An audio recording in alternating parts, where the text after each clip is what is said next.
My question is,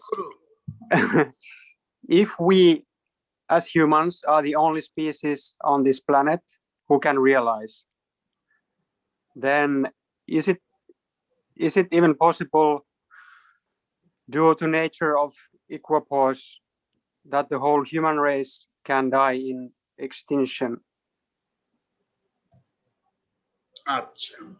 Like, the question comes to the point that we are human beings on this planet, those who can realize. Does other animals or species realize or not? Or if we get extinct, then there will be no realization or not, is it?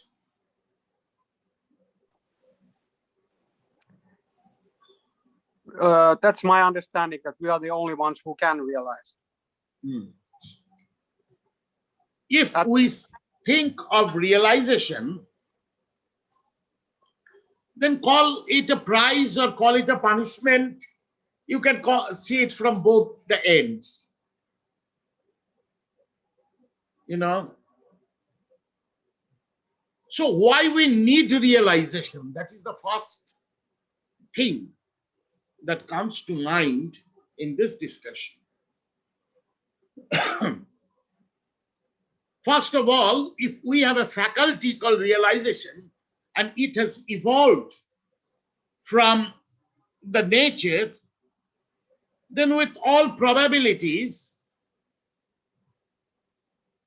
we will also need to know whether disconnected theory that it can be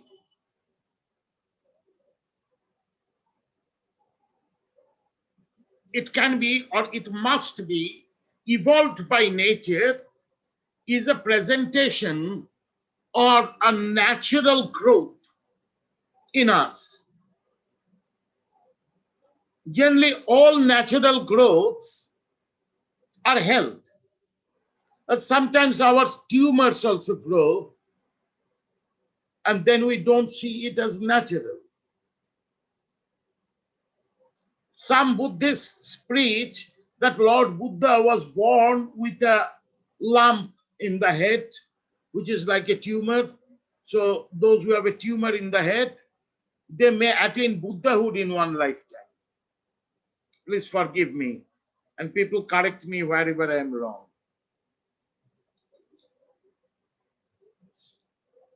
Because there's a lot of writing I found about Buddha having an Ushnisha by birth, which in Indian system we knew that he was born with a dreadlock in his center of the head.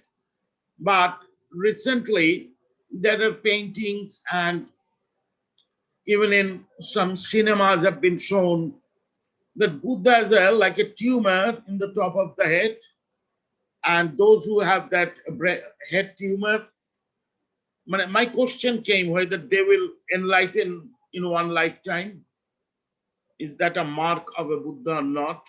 We didn't know.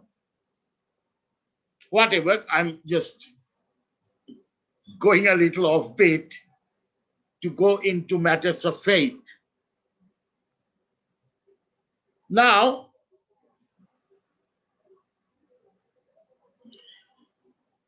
realization can be a brain tumor also.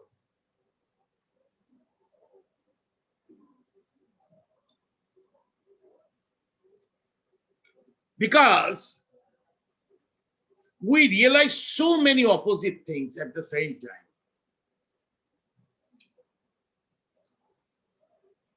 Suppose a husband or a boyfriend may think, how lovable is the wife? How loving is the wife? How torturous is she? In the same time can think it like that. What does Yasmina Ma say about it?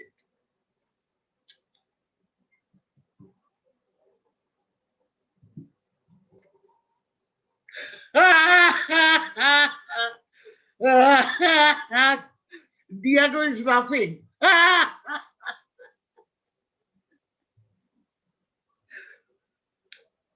Jay got himself a bit reshuffled and sat with more strength that now he may say about it. I've taken close distance of Julie. There's not many cups and dishes to fly.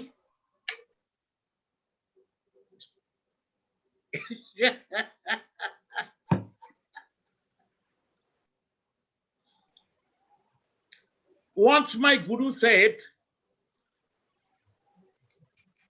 my guru is to time, my Jnani guru, my wisdom guru, who gave me the recognition of an Avadhut and gave my name, Kulavadhuta Satpurananda, used to time say small cartoon stories. So one story was Lord Shiva most of the time smokes ganja, drinks marijuana, syrup, bhang, and drinks other things also. In India, Lord Shiva is the god of the excise department.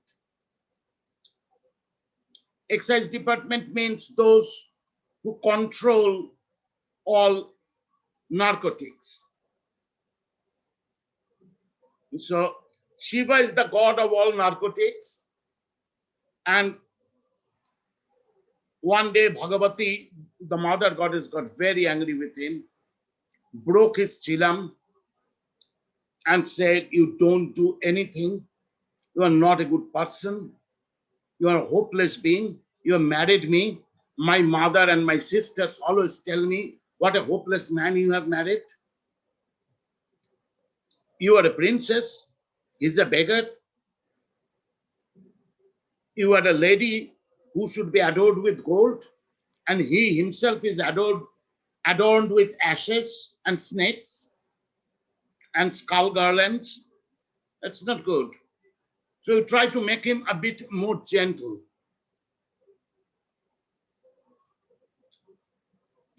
How to make him gentle? Like when the whites came to Australia and America, they tried to make the local people gentle. So Ma Parvati also wanted to make Shiva a bit gentle. So what is the gentleness? Earn something for me. And she did. Lord Shiva knows the best how the two opposite axes of the same thing. The wife is the best. The wife is the worst. Of course, Ma Parvati has the same thought process. My husband is the best, God of gods. My husband is the worst because he's not a gentleman. What does my parents speak about him? I don't like that. My sisters and brothers are married to high royal families. So why did you choose this man? So when Shiva gets fed up, he just lays down on the floor. Because if you lay down on the floor, you cannot have more demotion.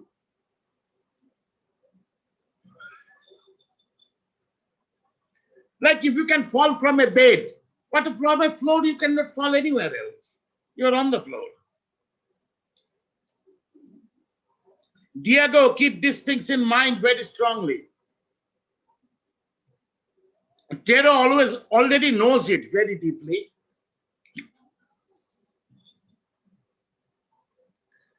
So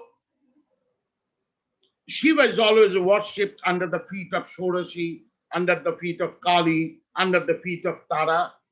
So from his viewpoint, if realization matters, is particularly Tero's Ishtadevata or Tero's god is Shiva. So I start with his trouble with realization. Then we'll come to human realizations. Because we belong to the clan of yogis, and yogis always worship Shiva as the Lord of Lords, the greatest Lord, King of Kings. Now, Shiva also has this dilemma about his realization, about his own Prakriti. So now we say in Indian context, what Shiva does not know, nobody knows. Now, Shiva does not know Prakriti. Shiva does not know his wife. He's trying to know. He's trying the best to know. When she got Parvati, she looked like sweet 16. And thus her name is Shodashi, means sweet 16. Yama. Now I am having just coffee.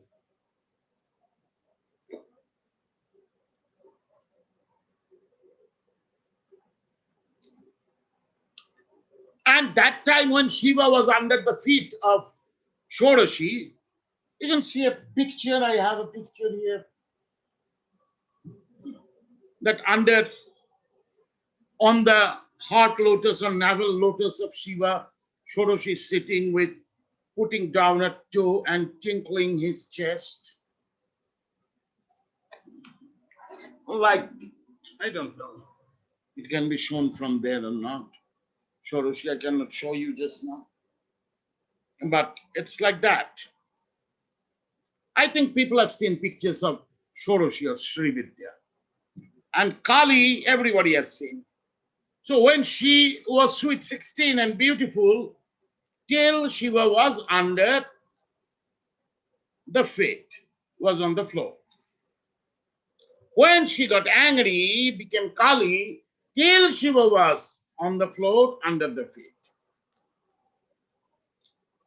When she was Tara, Shiva was burning as a living dead in the funeral pyre, and she was dancing on his crest.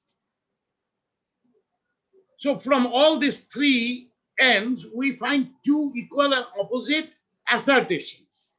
The first assertion is Shiva loves his wife. Yes or no? Yes. Second, now if he feels tortured or not? Second question. Now we have to meet Shiva to ask whether he feels tortured or not under the feet of Shodashi, Kali, and Tara. We can say that Shiva was laying down nicely under Shodashi's feet when Shodashi was just tickling him with the toes. That is how the picture is. She's 1 foot closed and 1 foot hanging down from the lotus in the Aliyudha sitting posture. It is called Aliyudha. And Shodashi's right foot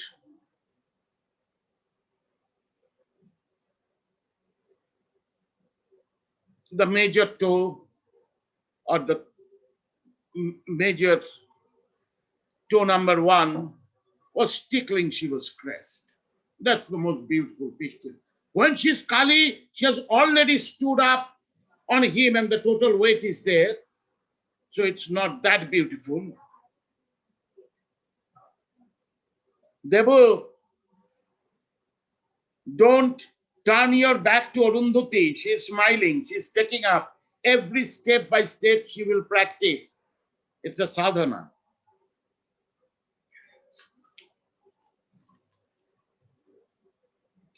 And third, when she was Tara, she was burning even in the funeral pyre. Even after death, there is no liberation.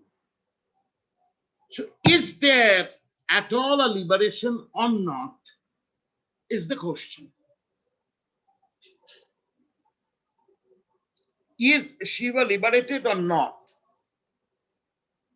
If we speak about spiritual liberation, then of course we need to realize it. Because a liberation happened to me and I didn't realize, I entire life remained in the jail. then there's no meaning to it. So did Shiva get any salvation or not? That's a big question. People think a little bit about it. And thus Shiva has two equal and opposite assertions. What is that assertion? My wife is very good, but she's dangerously good if I am not on the floor under her foot. Equally two equal and opposite realizations. Many Mars are laughing and smiling. They know what it means. I cannot see Tero's wife's face in this page. I will go to other page to see.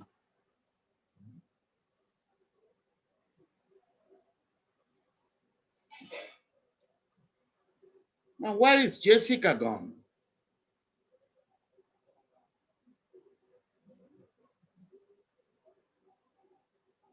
No, I'm not seeing Jessica either.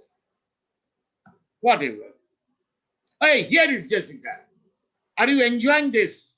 Yes, Baba, I'm here. Discussion about the polar view of realization?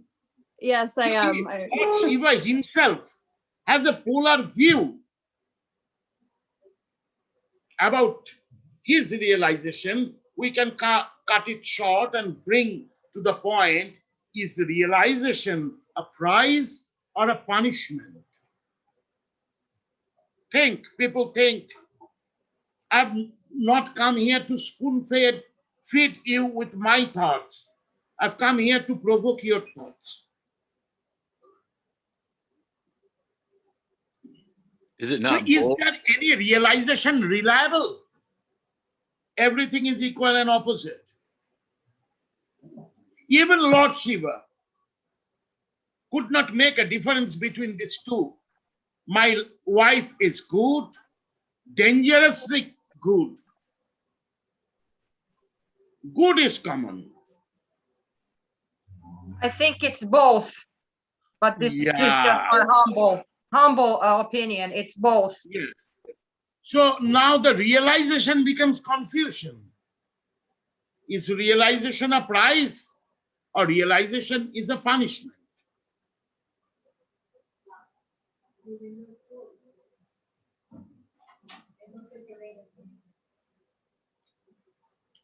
When all the men are thinking about it seriously now, on this issue of the example, I speak something for the Mars. That Parvati wanted to domicile Shiva, like Shiva will also have a citizenship card. Nowadays in India, everybody needs to have a citizenship card. New Hindu rule. And there are some 4 or 5 types of cards already in the market.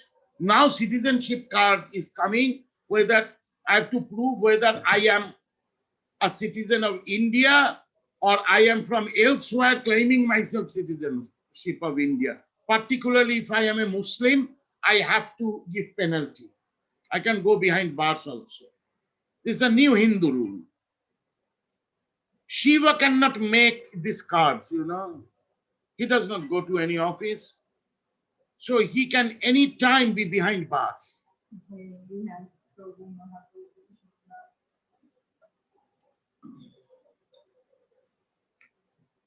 Interesting.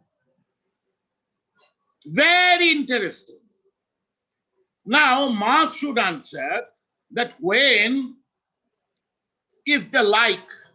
if Parvati liked a character like Shiva, why he wants him to be domiciled? Then he will become a gentleman and there will be no charm of that bohemian caveman. Think about it, everybody. All the Mars. Did you like him because he is a break from regular boredom? He's uncommon. Then you have to pack accept the package deal. Whatever he is, he's beautiful. But after, Ma, you have chosen your husband, why do you complain again? So, in female realization also, there are two equal and opposite.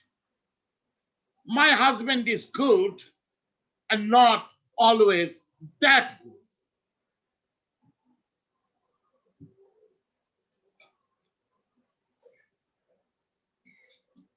Banibrata has said a very beautiful Sanskrit sloka of Nagarjuna.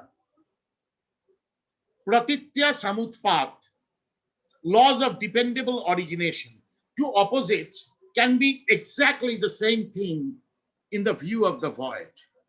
So he said every moment it is an equal trouble. It's an equal and opposite trouble happening at the same time. He's married, father of 2 kids. He's getting realizations.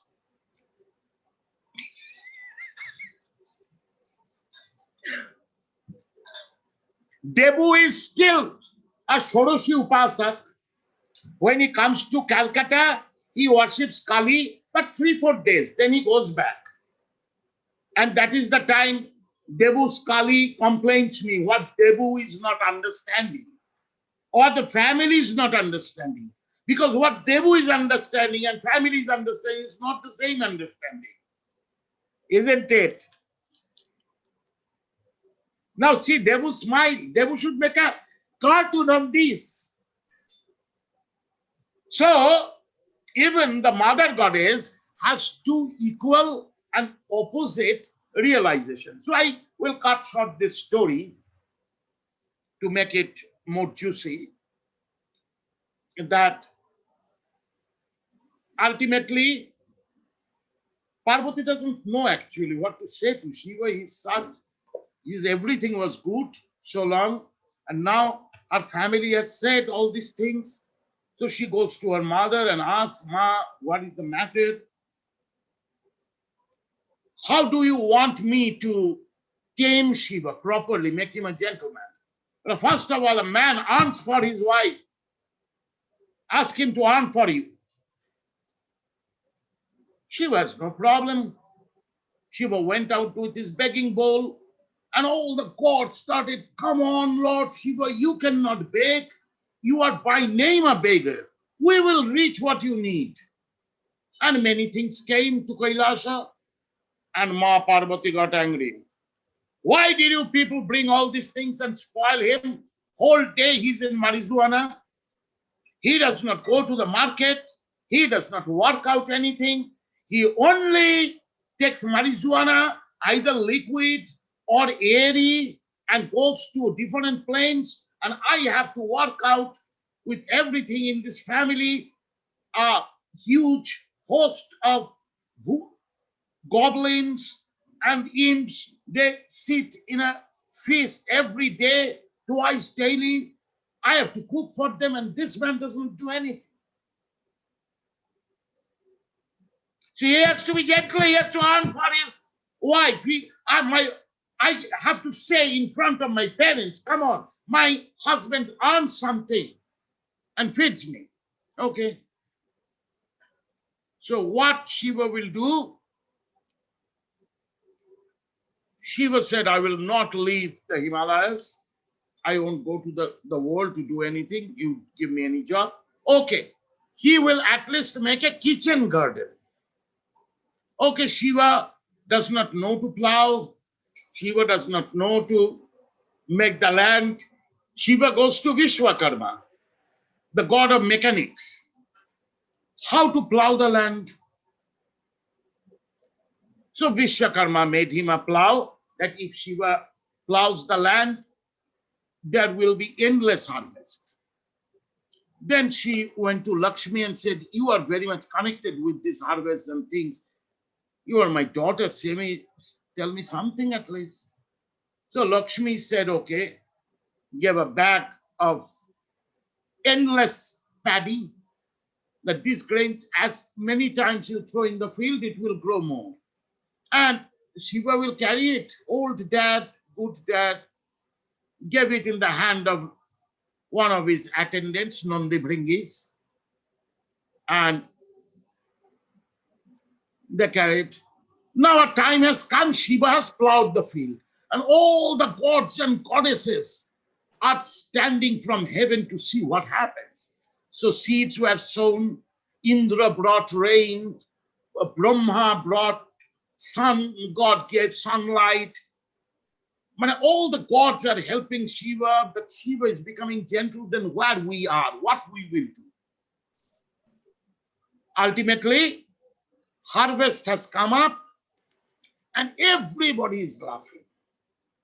So Ma Parvati, hearing all the gods and goddesses laughing from the sky, heard like thundering typhoons, and said, what is this storm coming, or what happening, or any earthquake about to come?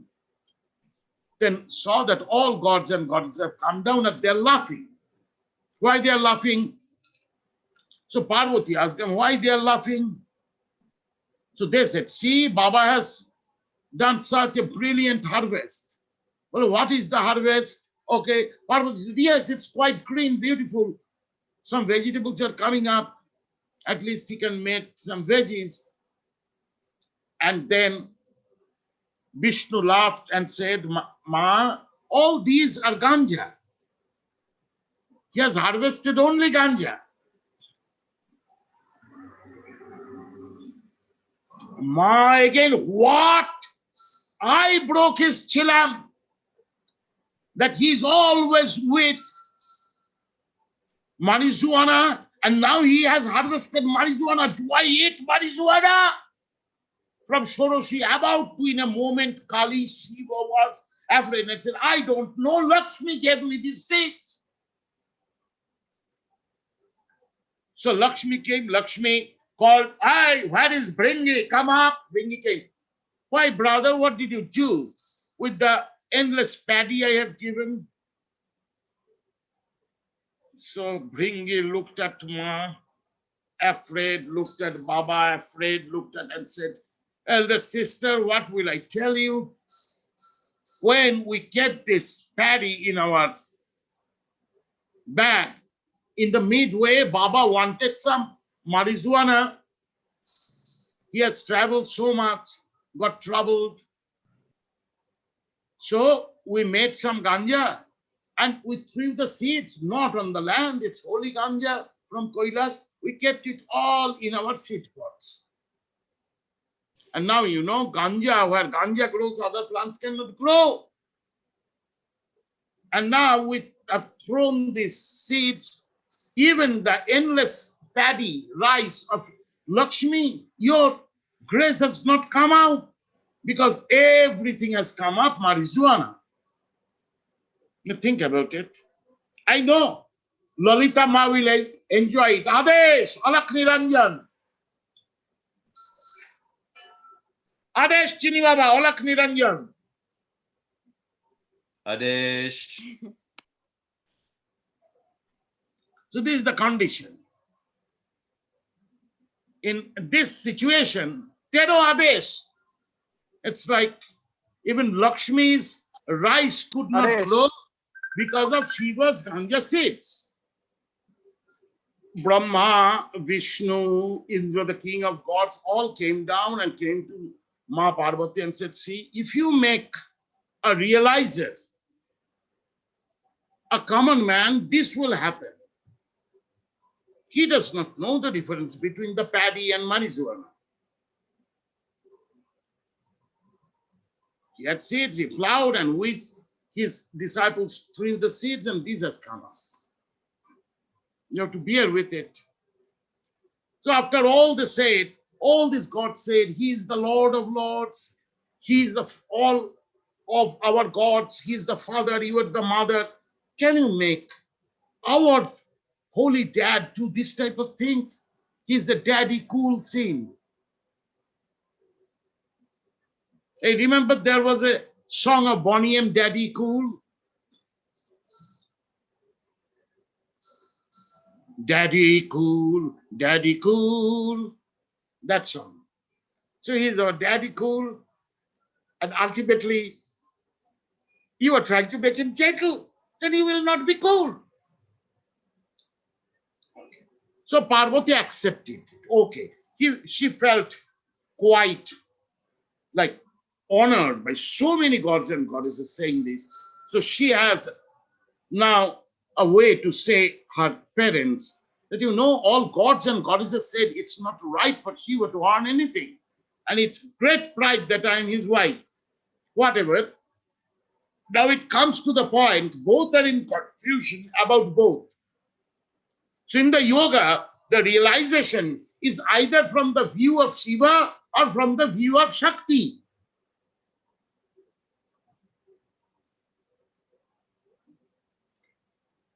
So if realization itself is confusion, then whether it is a prize or it is a punishment. Tero, what have you felt about it?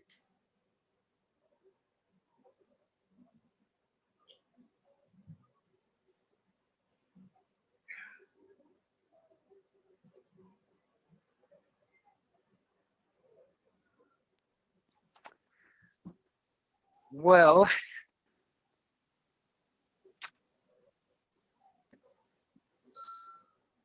it's confusing.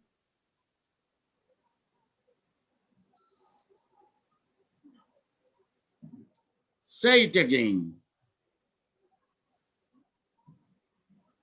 It's confusing, isn't it? I said it's yes, confusing. Like It's conflicting, so it's confusing. When a Yes. woman is happy with the husband, and when the husband is happy with the wife, it's very difficult.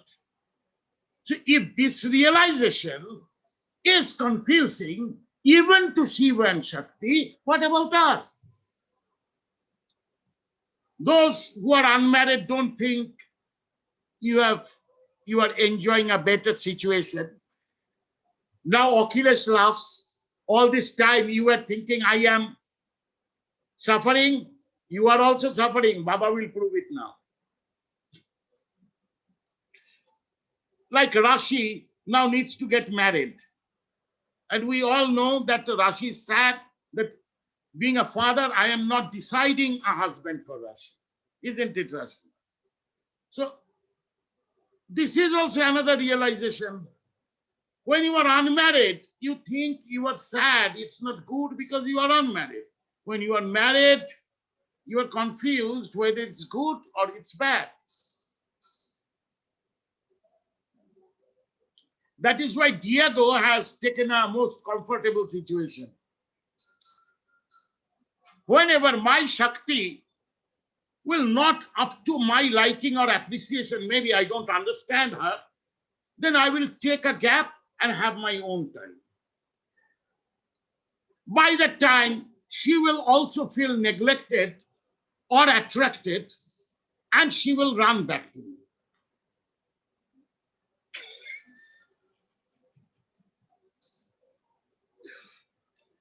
So Priyanka said, so everything is confused. So now this term realization, to me, now I'm coming to the seriousness of it, is confusion. That is why Shiva, in Shiva Sutra, said, Jnanam bandhaha. So without jnana, there is no upalabdhi. Realization in Sanskrit is upalabdhi.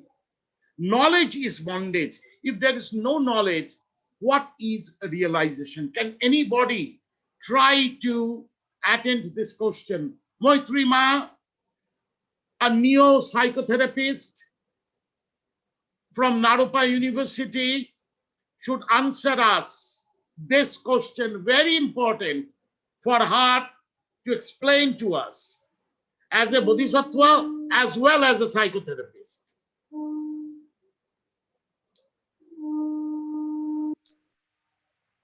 Yes, Rangama, please say.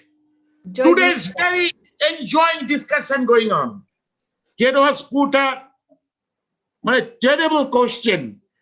It's like the question is, if human beings can only realize on earth and nobody else, then when we are dead, if we are extinct, there will be no realization on earth.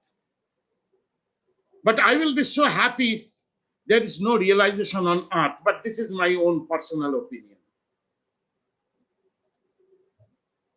Absolutely personal. I don't pull anybody there. Because if there is no realization at all, if there are survivors also, there will be no realization. And they will just have a chit chat and fun with me. Nobody will check my realization whether I am realized or not. Or somebody is going in blind faith and one day crashing in a strong, hard, stone wall that in this world I thought my guru is realized, now I am seeing he is hopeless. This trouble will not be there. I will not have to stand in anybody's court of suspicion and checking upon. That is why sometimes I have asked myself this question: is the realization a prize or a punishment? Now, Ranga must say, what do you say about it? What's the question, Baba? So long we discussed how Shiva Shakti themselves are not sure about each other's opinion about themselves, and in both cases, a binary remains. So binary is a confusion. Everybody accept a binary is a confusion because duality is illusion. I'm not going into that. But binary is a confusion or not. My wife is good and dangerously good is the same. My husband is good, but sometimes not that good.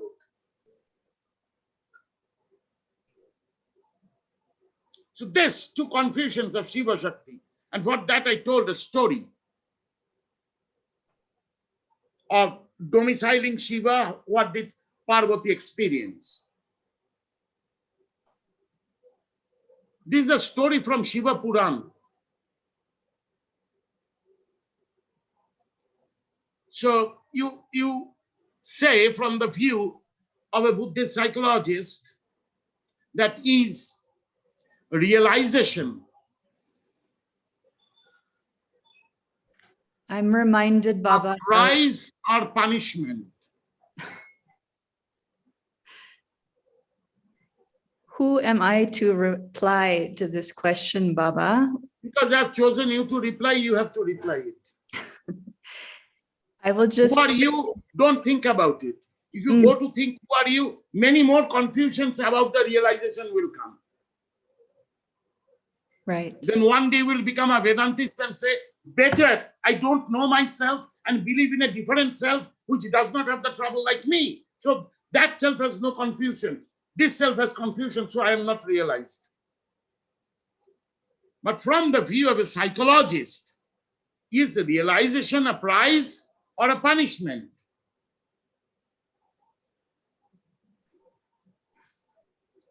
Jay is already fixing up his time machine to go when the question started in Kailasha. He will come, go through the portal, come back and answer his own field studies. It's all ready. Only Julie is holding his hand, so he cannot immediately go into the portal. Portal is next to his sofa.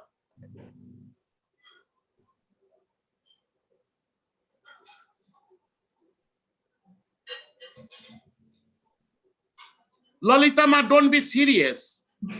It's a very serious thing. Jay is always going into portals, morning till night. She can just now go to Kailash, ask Shiva and come back. But Julie is very happy that both Shiva Shakti are confused about the husband and wife relationship. So there is no guilt in her.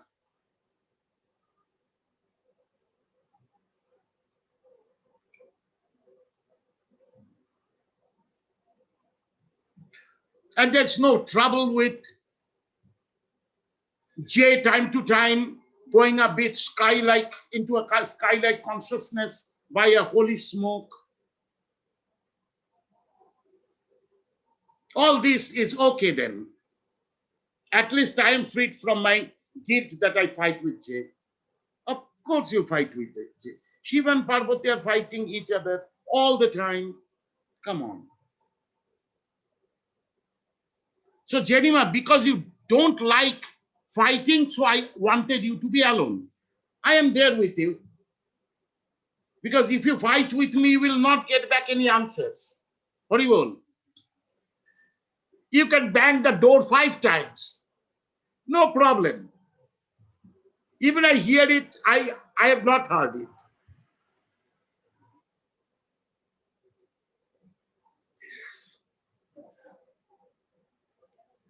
So Rangama say, it's an important question.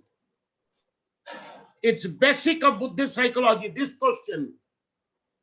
Kaveri Amma has answered it beautifully, Baba, in the chat. Okay, let me read that. But The that last doesn't mean comment. you will not answer. Has said, realization is neither punishment nor a prize. It is just accepting truth as it is. So Kaveri Amma, is truth a confusion? Because whenever you stick to one point, your expectations grow accordingly. And when the other point reveals itself, which is equal or opposite, then Joy and Julie starts throwing plates to each other. Sorry, it's privately I'm saying. It's private, very private. Nobody heard it, Julie. Jay is happy. If others hear also, no problem, because then Jay will have a resolution about his standing against vaccine. And the nearest person in the world to him is vaccinated. So what does his theory stand?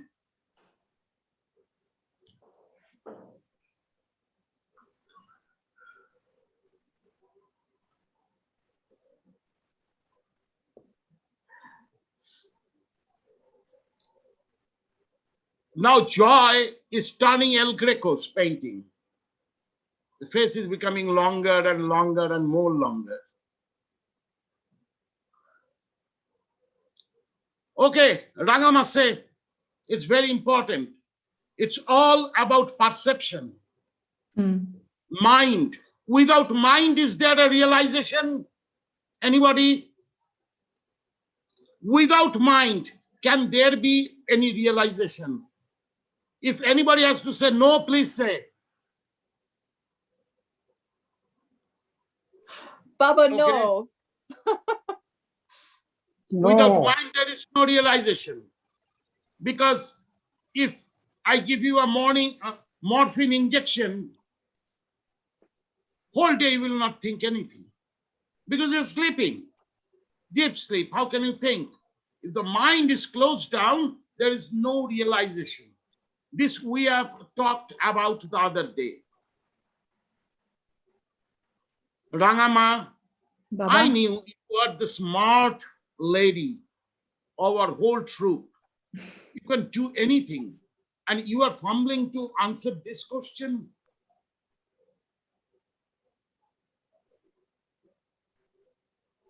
Baba, Yes. I'll only say this, which I've learned from you. Duality is confusion in the mind. Only if it's not realized in its balance, which is 0. So the perfection of mind is no mind,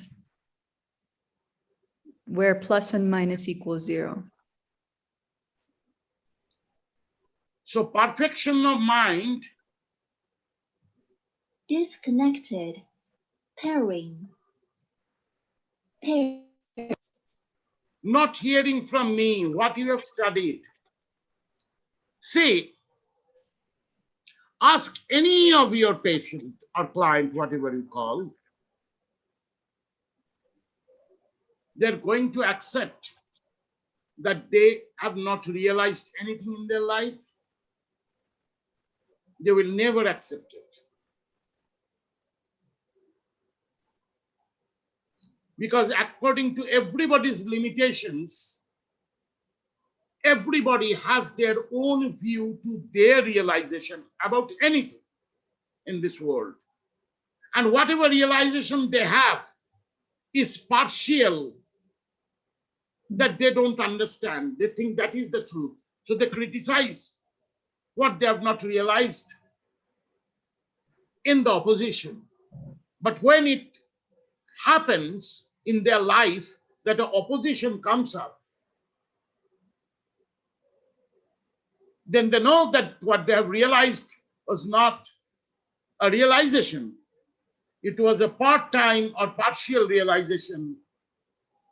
And now the whole realization is, it is good, it is bad. So the realization will need to justify itself,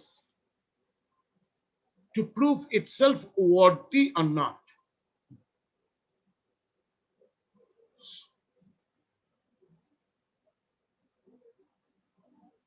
Does that make a sense to all of you? Yes. So if realization itself is between two equal and opposite poles,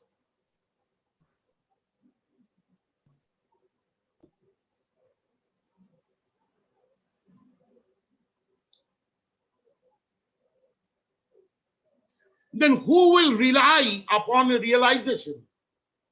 And what is realization? Now, as Rangama said, that equating the equal opposite poles by the logic of dependable origination, like the chicken or the egg, which is first, one is from the other, and it carries on. So these two things are eternally origin of each other, can't be, because origin is one end. It cannot be equally originating from its own progeny. So what is the game? Now we cannot solve this game because it's a name and form that is disturbing a consciousness into confusion. So consciousness that is experienced in samadhi has no dual ends, because that is no extreme. So if it has no dual ends, how is the realization of it?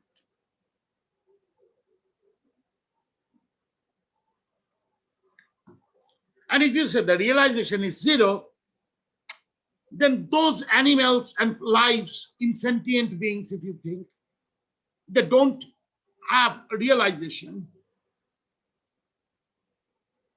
or sentient beings but does not have realization, they're in the same place as one realized the void. One do not realize, and one realize that everything is void. What's the difference between the two? The difference between the two is one who has not realized has accepted the existence as it is, its own existence, and the existence around that is supporting its own existence. So they are so sure about this existence, the basic of existence, that's surviving. They are making themselves more and more fit to survive this existence. In the other end, human beings tried it in their limbs to make them perfect for their existence, and in the evolution came to a point where the existence got challenged by realization. Suppose again I go back. The philosophies that say this life is illusion, for them, such realizers, the entire life is suffering. Do you agree with me or not? If somebody says the life is illusion, they must be suffering the entire life, because they have taken it for granted that life is illusion and they cannot stop living in illusion. So either they should arrange for their quick death. I'm saying very gently. If I said rudely, I would have said why they don't commit suicide. But I'm saying more gently that if you think the world is false, fake, and there is some other truth, then first stop being in life because it's fake. Then start choosing your better end of realization. But they don't try to die. They try to make big monasteries and big teachings.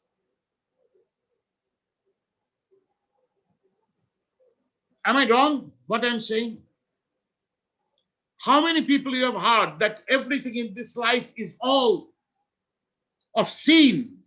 We are all sinners. There is a world, kingdom of God, waiting for you. If you are not a sinner, give pocket to me, the priest, fill up my pocket, you may get a chance to have a ticket to go to the Garden of Eden back. Otherwise, you will have punishment in this earth. Your punishment can be a bit lessened if you are under the church, or the temple, or the mosque.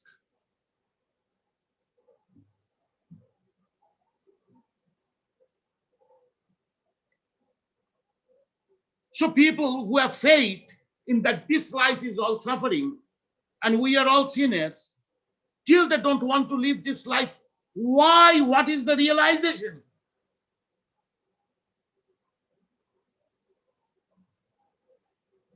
Isn't it strange? Naveen, you say something about it. Brahma Satya Jagat Mithya. If you believe in it, what are you doing in this world?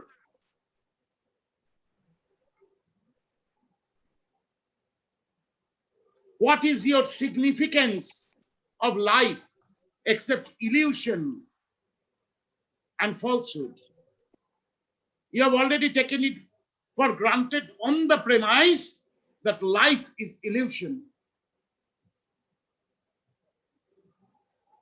So if you have a realization also, it is a part and parcel of the illusion or not. If you are in a illusion and you realized in the illusion something, is that realization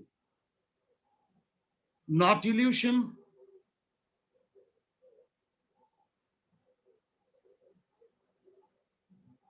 Kuldeep, say, what do you think about it? Realization of the life is fake and false. The realization in this lifetime is going to be fake and false or not? What does the logic say?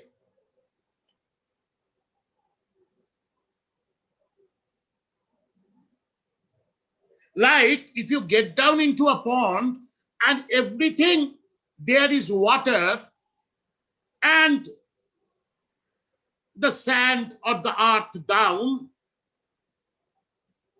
if you have realized, it is not a dry realization, it's a wet realization. So what does the logic work? All people say intellectual philosophies, I'm asking. In this millennium, when human being has created a disease to get human being extinct, that is the time one yogi has questioned something which is leading us to evaluate the term and the sense of realization, isn't it?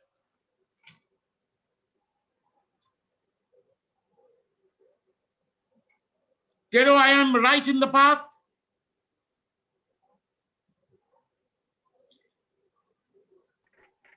Okay. Tero gave me a smile. Baba, you are again speaking bullshit. Sorry. Baba, Ah, Baba, yes. what if one thinks that this world is an illusion, and then he can just observe it and be content, and so he doesn't like commit suicide or anything? He can just be content by observing. No, I am asking, if this life is illusion, then having a realization in this life, within this life, is also illusion or not?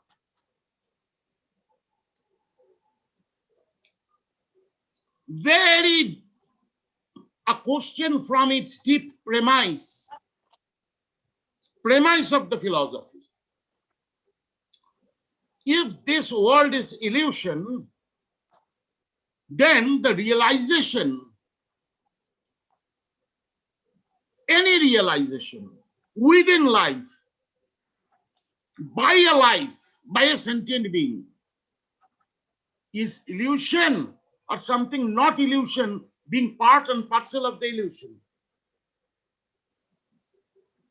Think, develop your thought process. Don't be idiotic, blind faith followers, reading books and following something, or listening to somebody and swallowing it. Don't get spoon-fed by intellect and intellectual procedures. Challenge yourself, your own thought process. What do you know about your own thought process?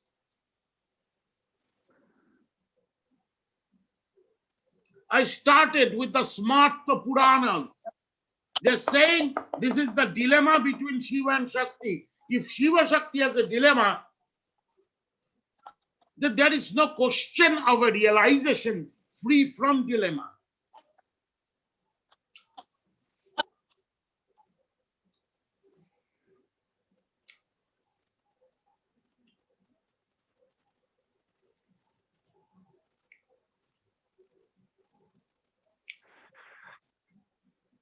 See, Tero, But there is still consciousness, Lolita Ma says, even if illusion. this world is. Read what Lalita Ma has said. Illusion and not illusion when a truck hits you. This is the second part of the question. Going deeper into it. First is those who think, and that philosophy is the realization that this life, this world is illusion. So their realization in this world is illusion or free from illusion. Anything within illusion cannot be free from illusion. It's also illusion.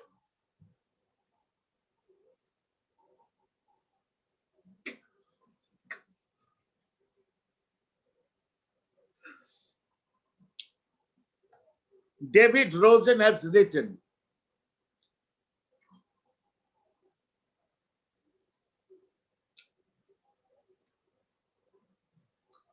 two truths, relative and absolute. Your legs will hurt, but yes, the legs will hurt because they are also two, taking me to the same place. Right, David? You are very right in that point. Thank you, Baba. So the realization itself is standing on duality. It's standing on 2 points.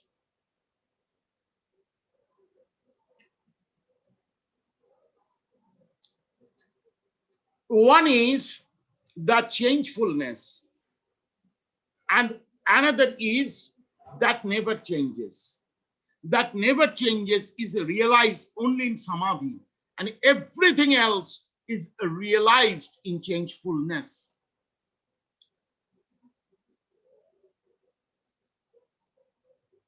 So What's the proof of realization? No proof. Because in Samadhi, there is no second one present to prove.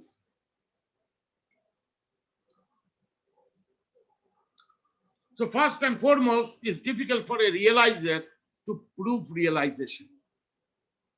So it is always said by the mystics, if you are a realizer, you will recognize the realizer.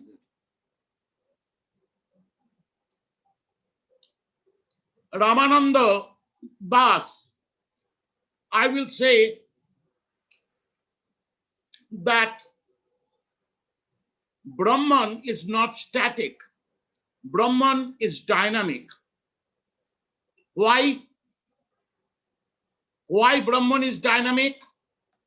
Because Brahman starts with the verb root of brin. That means expanding. So expanding is an activity, which is a dynamic activity. It's expanding. It can never be static.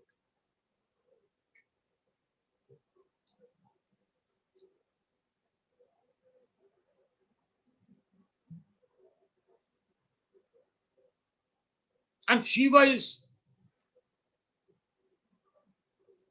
not only static. Shiva is not only Brahman. Shiva is also beyond Brahman. That is the Mahakala aspect, the timelessness.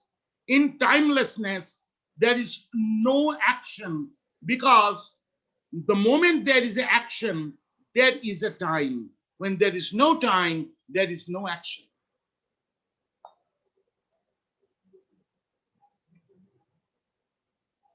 People can grasp it, what I said. If there is no action, there is no time.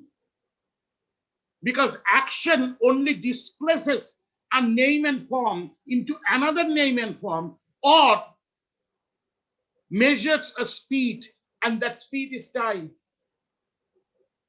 So time is a concept of human mind. Let us start our understanding of realization from there. Time is not there at all. But human mind has conceived a faculty called time in accordance with displacement of name and form, or form and name, from one point to another point in the space.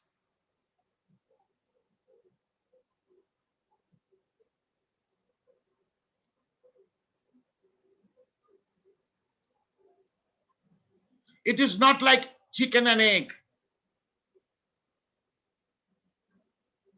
It is time and space. It is not chicken and egg because chicken and egg both has a form and a name. Time and space does not have a definite form and a definite name. It's all concept. Space is conceived by limitations. Without limitations, space is only experienced in Samadhi. Because if you say, no, how can I conceive not space? I'm looking at the sky. When you are looking at the sky also, you are seeing a blue firmament, which is just some color wavelength.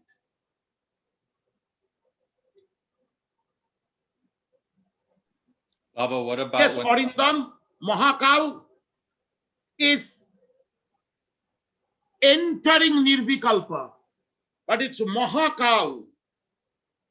Maha means great, Kal means time again.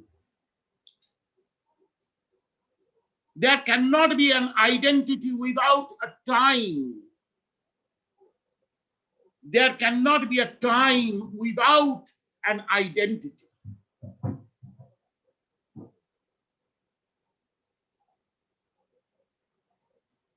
Without a scientist, whatever has been found in science was seen as happening. And the scientist called it science by giving a description of its structure. So the science is in the head of the scientist. What else is there is happening, not science.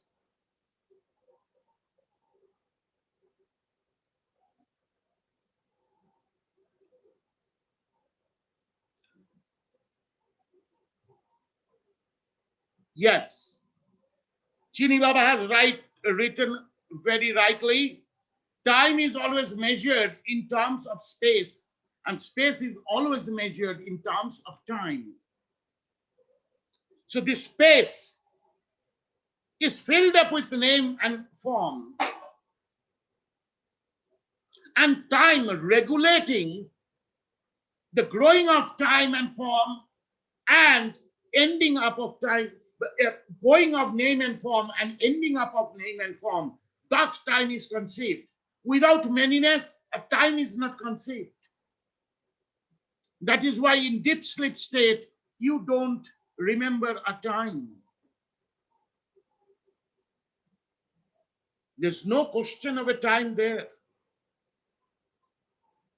So the cosmic universe, which has a motion, because it is in its absolute nature, it is Brahman, which is constantly expanding. So this expansion itself is showing a faculty of Rupa Nama. Without Rupa Nama, what is expanding? That is why Ramananda, I follow the Vaishnava understanding of Brahman as more right than the Vedic understanding of Brahman, which is an expansion, and at the same time they are saying it is static. How static can be expanding?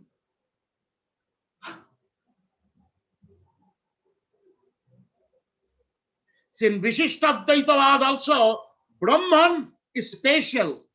Why special? Because it doesn't suffer duality. Because it doesn't suffer duality does not mean it is free from name and form. So it is special. It is special because it can continuously expand.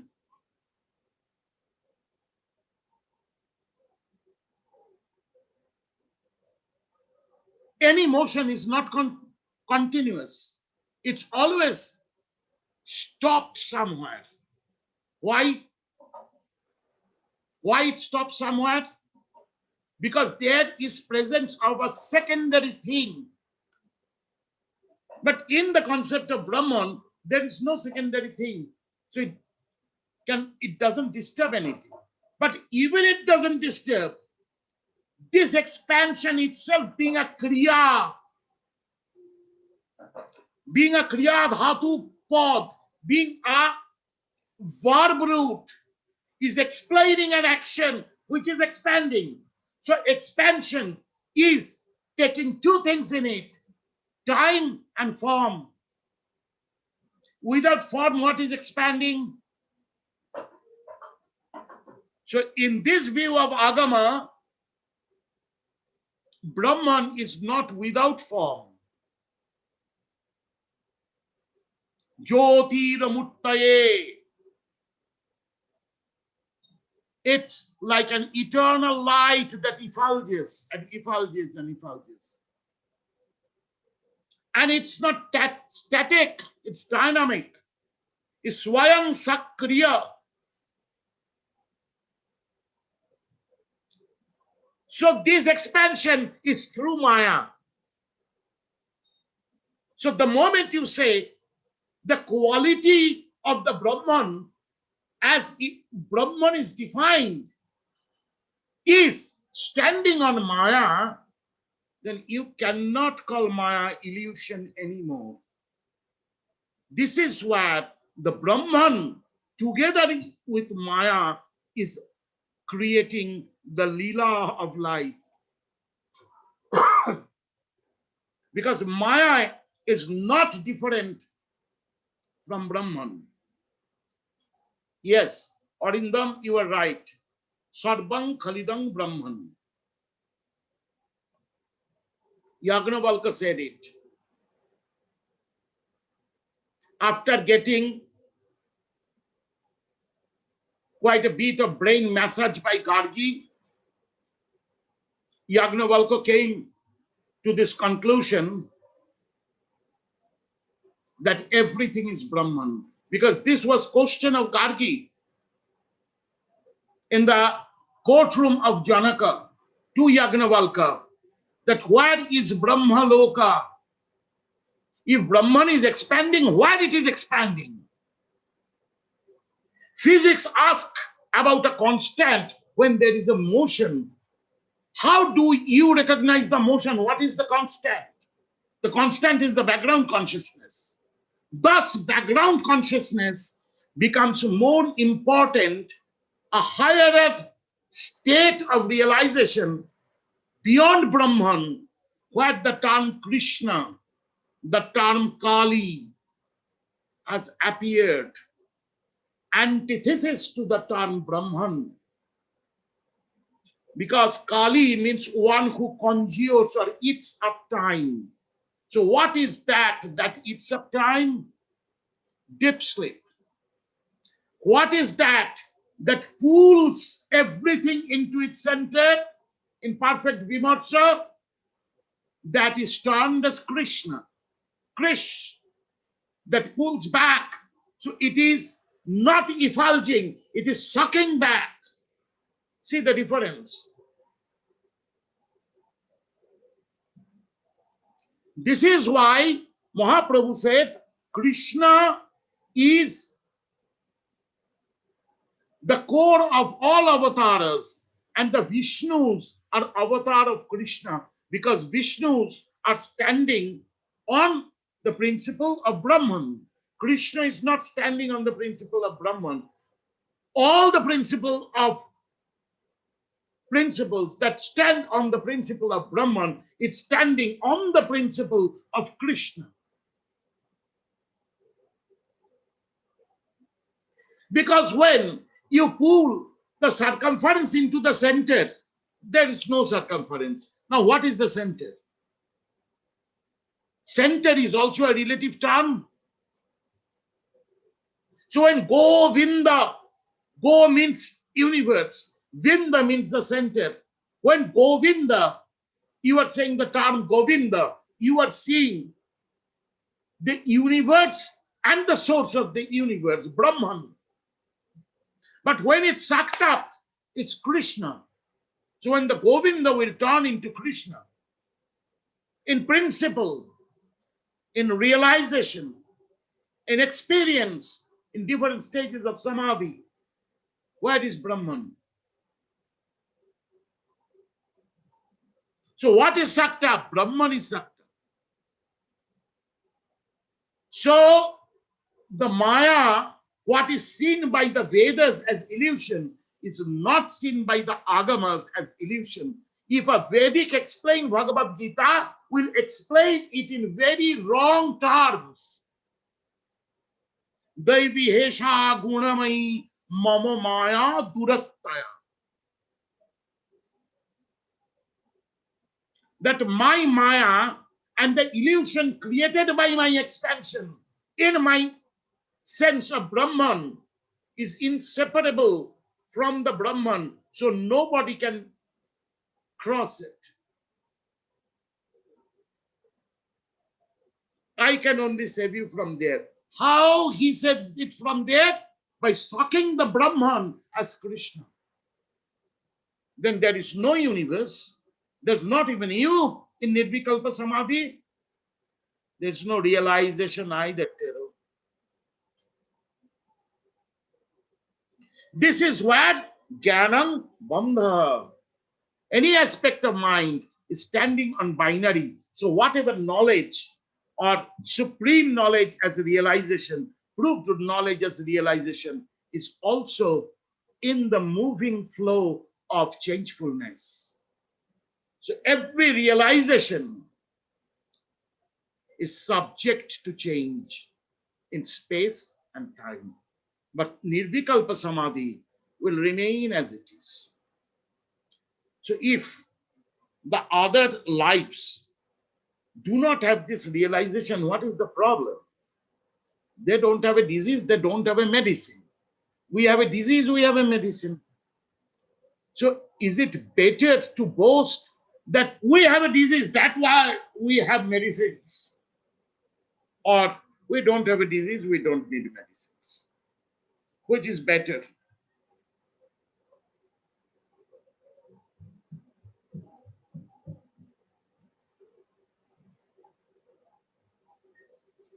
That is why Krishna says, now the binary comes, the root of the binary. That is why Krishna says, Opore yang ito tu vidyang prakriting viddhime param. That verily the Shakti you are seeing as opora or duality from your view. From my view, that is pora or non-duality. The same thing in an ignorant view is opora, in a realized view is pora. This is the difference between realization and ignorance. When there is a probability of realization, there is always ignorance standing on the opposite side of it. So if there is no ignorance, there is no credit of any realization. So the samadhi that cannot be realized, why? It's not a matter, it's not an object to understand or realize. As the Vedantas say, avang manasa gochanam. It's not a matter of speech and mind. If it is so, then why ponder upon it and write so many books? Is it all about ego?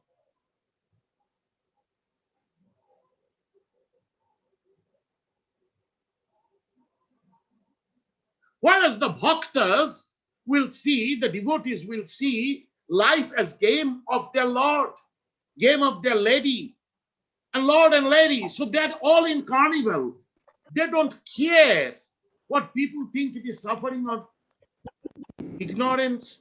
What this nonsense people are talking about. We are enjoying life.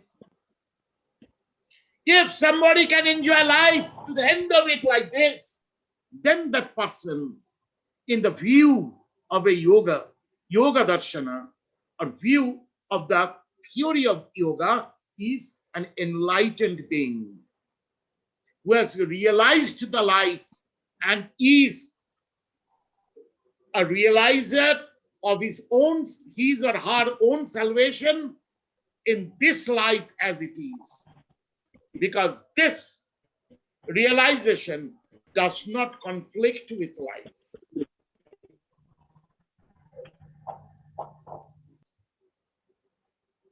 If there is not a God, we have no problem.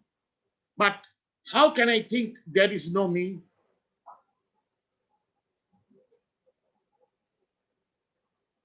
You can have 2,000 thoughts about there is a God, not a God. But can you have even one thought, I am not me?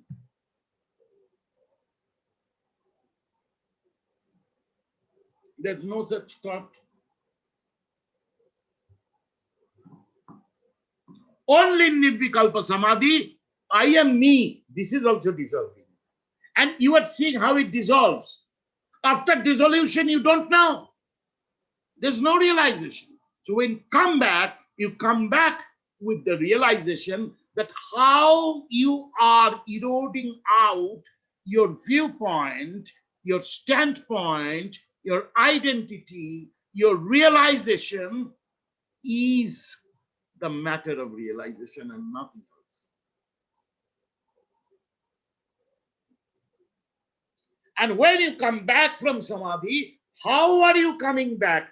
How from nothing everything happened is like a cinema of the past, again and again playing in your own cinema hall.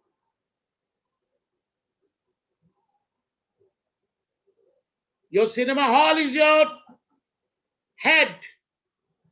Mind is the projector machine. This is how my Vedantist guru told me. And mind is projecting cinemas on the screen of consciousness, which has no color, it's a blank space. But when the cinema is going on, it is full on. So I told my guru, after trying to see the unaffected cinema screen while the cinema goes on for 1 month, seeing all the 3 shows in a Calcutta cinema hall for 1 full month. I came to the experience of not seeing the cinema, but seeing the cinema screen. I came and told my Guru, so your Brahman and your difference of Prakriti is itself an ignorance. Brahman and Prakriti are not two things.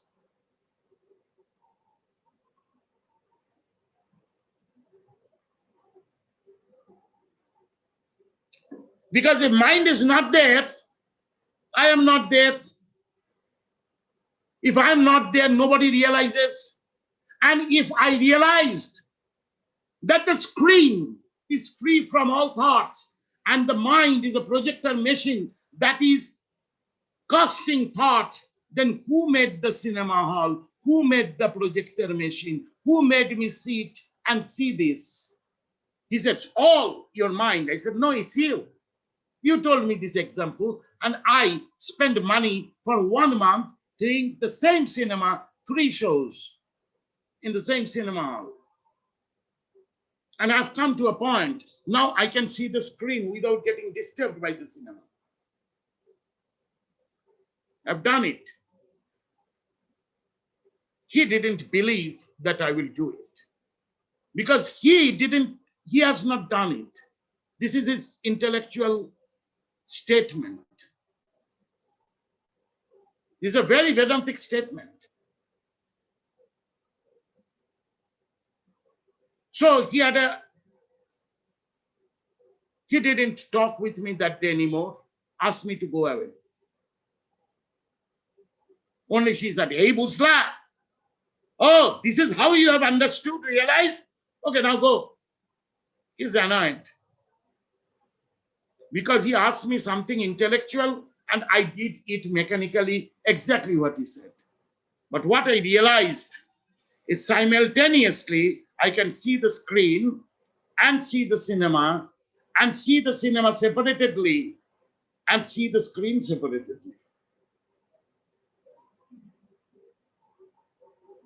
So with these 3 opposite, seeing the cinema on the screen, looking at the projector machine and seeing meaningless lights come out, and seeing the screen with the cinema projected in it, and a time with Rataka, I could remove the cinema and see the screen thread by thread. This he didn't experience. He just said it. Great realizers also say things like that. That is why I said enlightenment is at every breath, at every moment. It never stops. There is endless aspects of life to be realized. And that is the only significance of an avatar coming to this world. An avatar wouldn't have any interest of Leela if it is not never ending.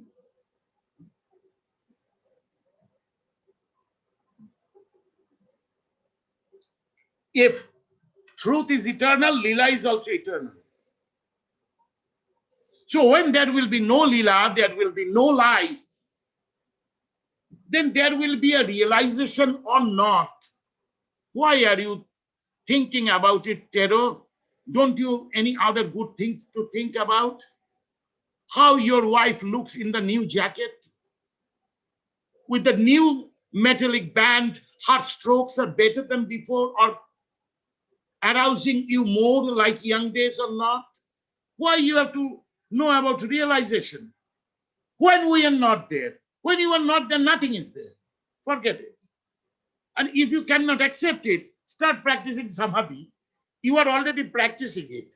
Settle down in samadhi. One day you will understand realization is just to be cool.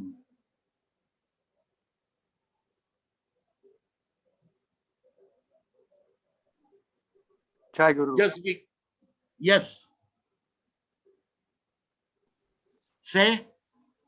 Thank you, Baba. So when my mind, I am not there, my mind is not there. When my mind is not there, it is good or bad? Who answers it? Who asks this question?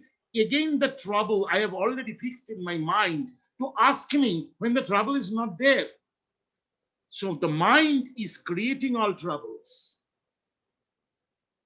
This perpetual creating of trouble by the mind has fixed my identity in an intellectual viewpoint from where I am afraid to move. Because if I move from there, what remains with me? Let nothing remain with me. I'm freed. The real salvation is when nothing remains with me. What do you think about it? Now people are not very happy. Nothing remains with me. Not the evening beer bottle, not the morning green marijuana, fresh chilam. Then what I'm doing here? Now comes the question, what is the significance of life?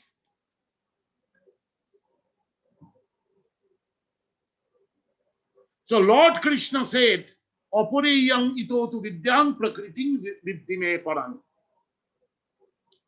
Apara, or not permanent, is the nature of this knowledge. Still then, it is para or worthy of realization from my viewpoint. That is Krishna saying. Isn't it, Ramananda ji?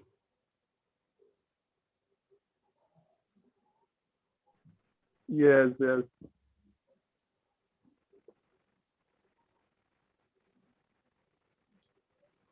But people will explain it as no. Krishna is saying, I have a particular vidya, which is paravidya or permanent knowledge, and you have a vidya that is impermanent and illusory. Bhagavan didn't say that. Sanskrit doesn't say that. Opore yang itotu. Itotu means even being it. This itotu is not translated.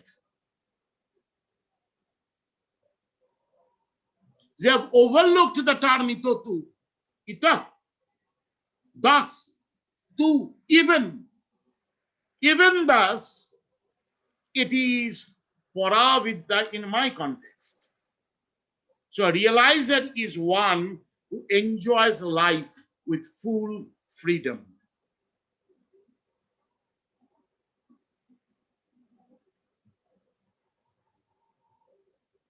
What is full freedom?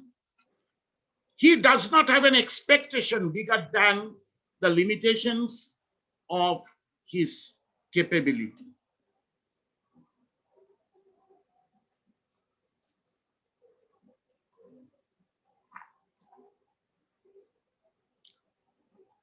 Lord Krishna's ending up his own family, destroying his own Jaduvangsha, is the example of that. I've created it, I'm destroying it. I created it for good, they made it for bad, so it is time for them to end up. It's a game.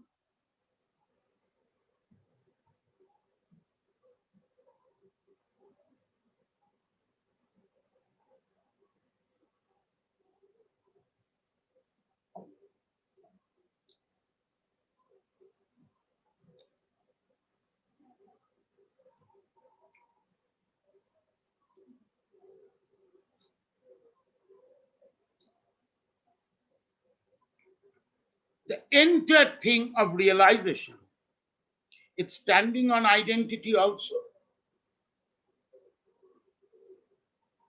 If I don't have an identity, I don't bother whether I'm realized or not.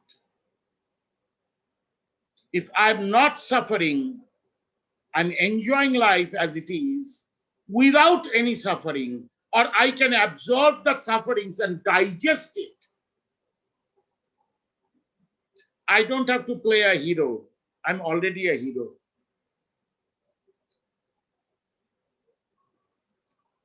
Who enjoys a life in spite of suffering is already a hero or a heroine.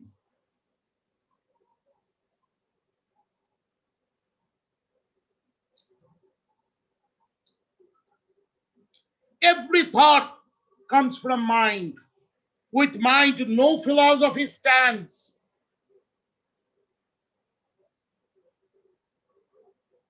That mind, in its own real nature, is just no thing. It's not an object. This a Vedantist will not know, because a Vedantist have learned to refute mind. But what he is refuting mind is with mind itself. All these talks are coming from the mind, not away from the mind. So that is the tomfoolery. It is like a very intelligent man sitting on the edge of the branch and cutting the base of the branch. If the branch falls, he will also fall.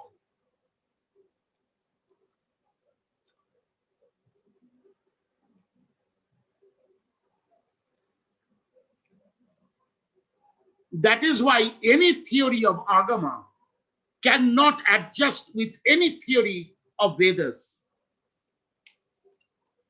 That is why Krishna says, Traigunnath bhavet vedaha nas traigunna bhavarjunam. But those who want to make a religion, they need a society, they need a highbrow identity, then they will. So we are ready, because we have this brain fever. We're running after realization. There is no proof of realization. This was challenged by Janaka after 16 years of listening to all the rishis and munis speaking their realizations. He asked, if you all are realized, I heard 16 years and I am not feeling a realization. I'm feeling that all your realizations are matter of debate within yourselves. Can you make me feel what is the realization? If anybody is capable of making me feel what is realization, come and sit in the Guru's seat. And nobody came, only Ashtavakra came. Ashtavakra was a wolf boy. Ashtavakra was illiterate. Ashtavakra was non-Brahmin. He has no samskara because he's crippled. He's a Mowgli.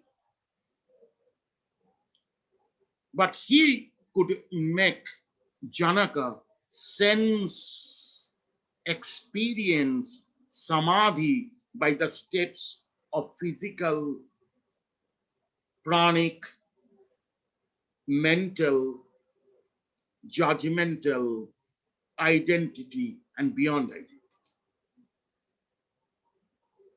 And this Ashtavakra says in Ashtavakra Samhita, what is the bondage all about? For whom is liberation? Liberation is for the person who is feeling bound. If you don't feel bound, what is the question of liberation? It's a mental faculty, a mental issue.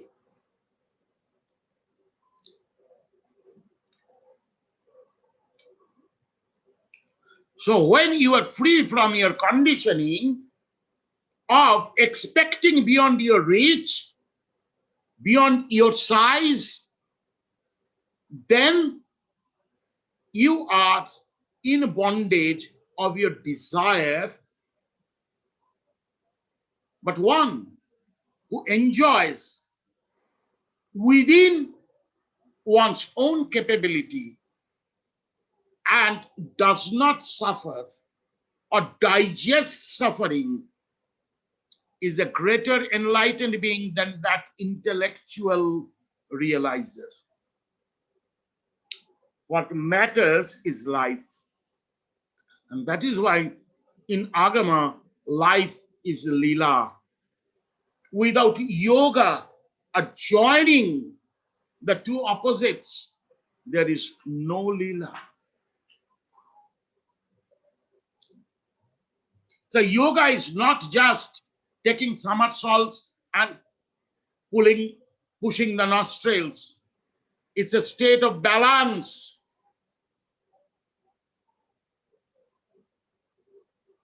The balance that takes you to Niranjana, alak niranjan. What is alaks? Unattainable clarity. You have nothing to attain. The clarity is already there. If you can see the cinema screen while the cinema is moving on, you will not be afraid that the cinema, what the cinema is going on, what the illusion is going on. The illusion is going on very much in your own mind, in your own thoughts. So the mind that sees the thoughts is the background of the thoughts. And my example is, if you are a painter, you started painting a canvas. Now you cannot see the blank canvas anymore. But in the mind of the painter, the blank canvas is always present there. Whenever the painter is seeing his painting, he's seeing the canvas from his memory.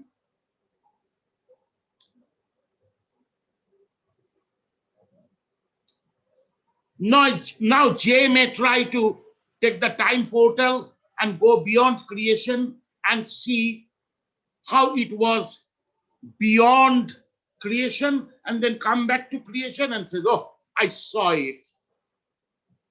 There's no problem. That time portal is samadhi, Jay.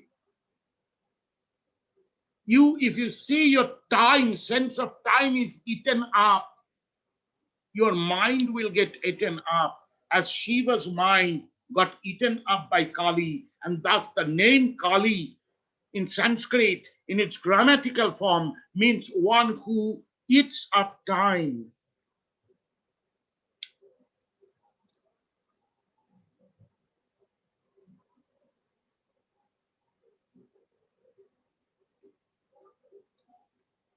So Rangama, you could not answer. I thought I took your class for long days, slokas after slokas. Even 7 slokas took 15 days almost, till carrying on.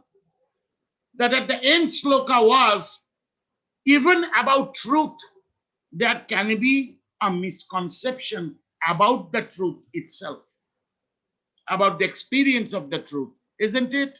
Remember? Rangama, I'm here, Baba. do you remember that sloka? No, Baba. The 7th sloka, can you open up in your laptop and see it? Sure. Let me open the document. What I do with these students, can you tell me? Students from big college having big credential cannot remember one single line, the final line of the teaching. Only 7 slokas. And they're smart people.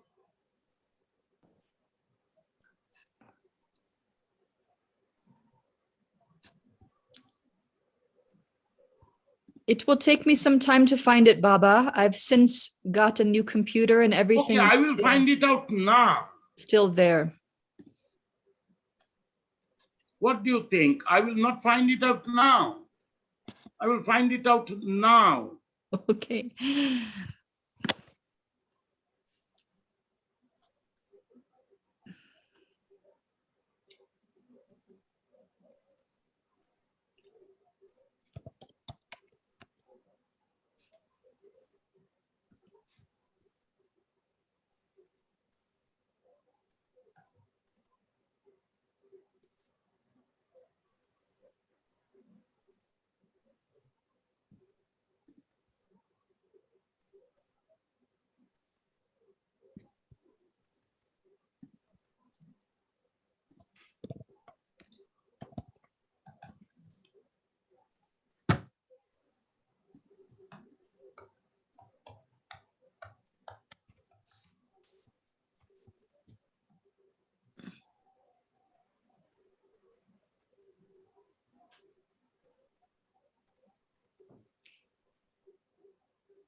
Got it. Okay. We didn't even complete half of chapter 1, Baba. Not chapter 1, sloka.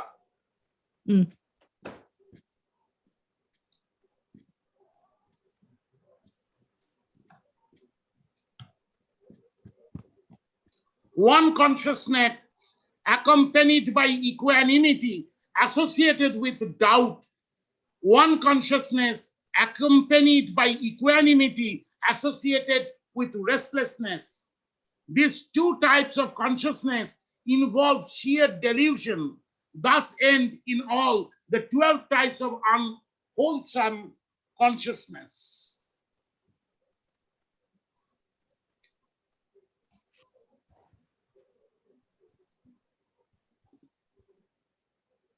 So one consciousness, a state of mind, one mind. What did I write the translation of it? You have forgotten or you have lost it. Oh, Baba. I'll pull it up. You are a bad student. I'm a bad student. So the mind which observes equanimity. Equanimity means the matter of samadhi. Upeksha hata upeksha gatam vichi kitcha samapayuttam ekam upeksha gatam uddhacha sampayuttam ekam iti imani deve mohu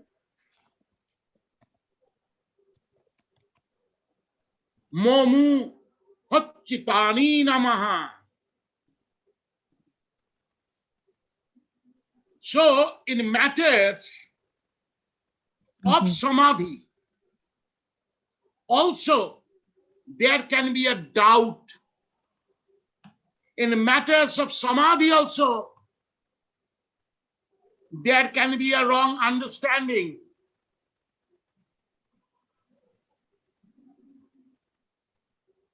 What is that matter? The matter in attended by restlessness. So if a doubtful mind or a doubtful restless mind achieves samadhi, also will have a doubt about it. And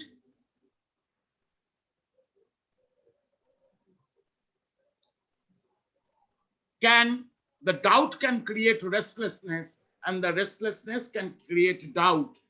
This is the 7th sloka of Abhidhamma Kosha, or psychology, as spoken by Buddha. Now I will come to a point. Acha. Arindam, are you there? Arindam, Yes, Baba. Mitra? Yes, Baba, I'm there. You I'm have there. given different aspects of realization by different realizers.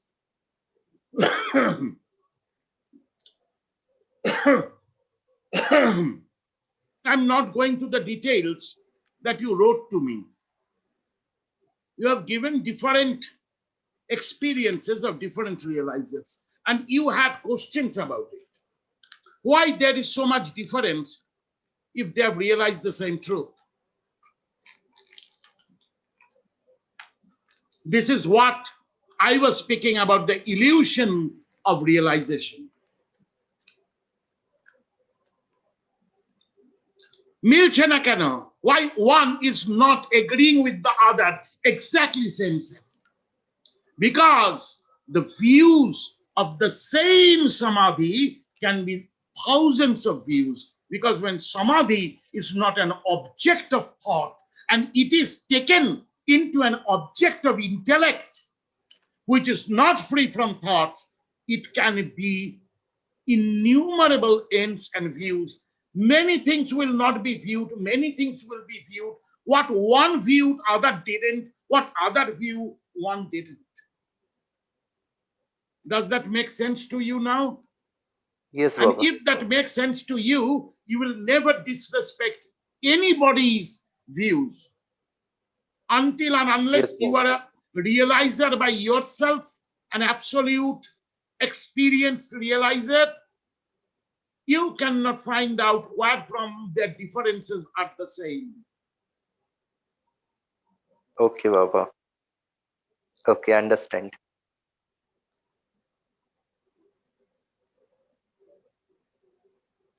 And how many a person can fabricate their experience into many big things. That is why whatever I am teaching is structure of yoga kriyas or yogic actions leading to meditation, meditations leading to samadhi bhas. More you go deeper, the manyness or the differences are dissolving because your identity is dissolving. Those who are still holding on to their identities, they will have differences. When their differences are explained, it's of course holding on to identities. Because so long you are holding on to an identity, the mind itself, even about its own experience of samadhi, can have doubt and restlessness marked by Buddha. Now you will understand why Buddha said even a samadhiban is called a bodhisattva. Till a bodhisattva may take 10,000 lifetimes to realize the truth, because their viewpoints will carry on, fixed in their identities till their mind is silent. And once you have reached the silence of mind, you have reached the silent wisdom. That silent wisdom is Paravak. And you have realized the silence of wisdom. Of course, you have found out the structure coming back from samadhi, how to express that experience through words. So many have lost the doubt about the experience of samadhi, but yet not lost the restlessness about the samadhi. So in that restlessness, they will carry on their kaleidoscope and go on seeing innumerable designs, because that's how support their well-being of identity. And if there is no identity, how can you organize the institution?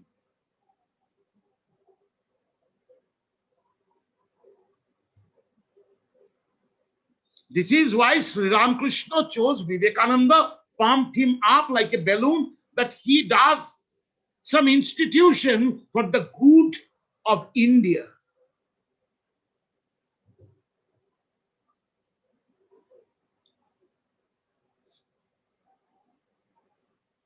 He was intellectual.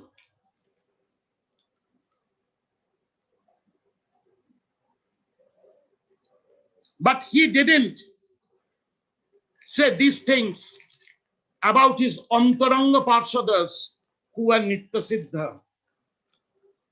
He didn't give them any job. There's no question of any job there. Whatever comes in the spontaneous flow is their life. A yogi lives in synchronicity, not in an organization. Lalita Ma should say something about not being organized.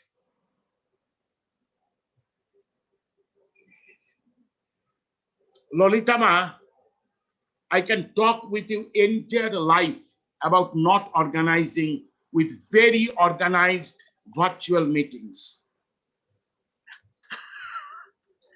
I am the most disorganized person, and still, I'm alive. Still, we're meeting here in an organized plane. So That yogis organized- never believe in organizing, because yogis know that if I have found the balance, everything around me is organized then and there. Yeah. Otherwise, there is no Yes. adventure. If I book the hotel and book the plane ticket and book the car, from carpet to carpet I move, why I went to another place?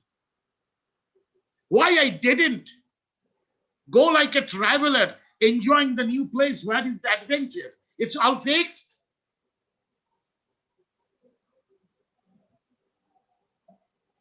Thus, a yogi does not believe in destiny either. Because a yogi is a hero. He knows to be a Hamlet. He enjoys to be even a tragic hero.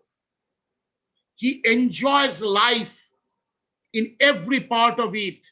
Tennyson, through the lips of Ulysses, has said, I will drink life to the lees. Lees means the greg of the beer. I will not only drink the beer and throw out the greg, I will drink the greg of life too.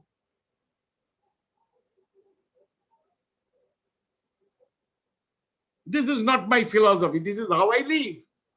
Haribol. Though my eyes are getting a bit organized. So many realizers and their views. I have taken a transparent shield, Alak Niranjan. This is my transparent shield.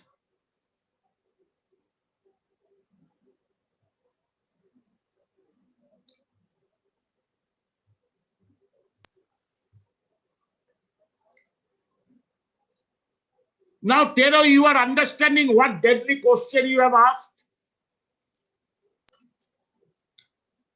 It's carrying on. Yeah. It's not yet resolved. It's carrying on.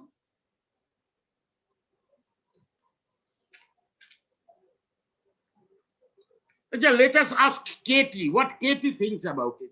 Katie, what do you think about it?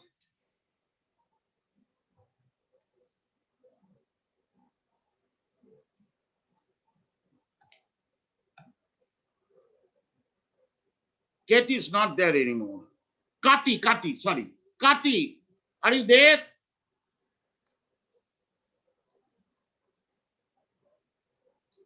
Mika, are you chewing a chiclet? I don't know what's You a need to chiclet. chew something. You didn't get my head, so you took a gum for chewing, isn't it?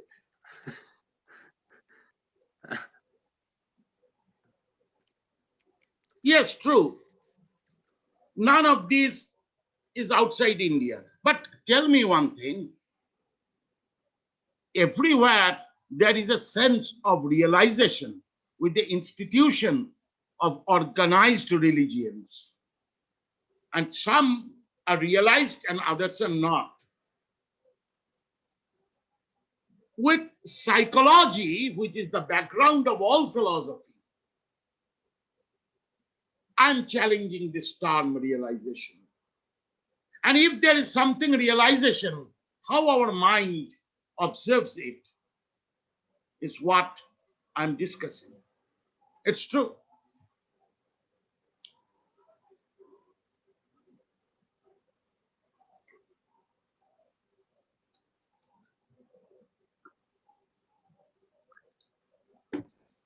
So now there was a lot of fun, and now there is a lot of seriousness.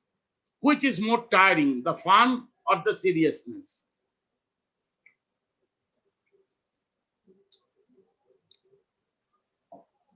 We are almost 2.5 hours talking about holy cow dung.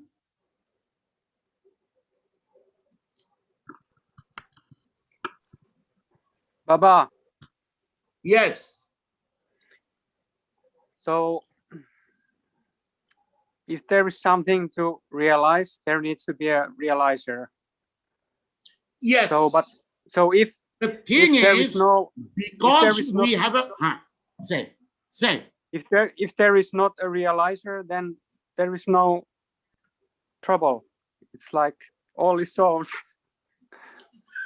So if there is not humans, there is everything is fine. Realization is a human concept. So it is standing on human psychology. Without knowing human psychology, knowing realization can be anything. Once you know human psychology, you know its perimeter, how much you can realize. Ultimately, there is two realization in a human concept. Two ultimate realization can come. One is many things, which is confusion. And another is nothing, but there is no confusion, but there is nothing else, not even you. So long the identity is present, this knowing many things will have a competition. I know better than you, you know better than me. And the institutes will organize it. How much I have realized. Okay, if you have realized, be fine, be happy, don't disturb me.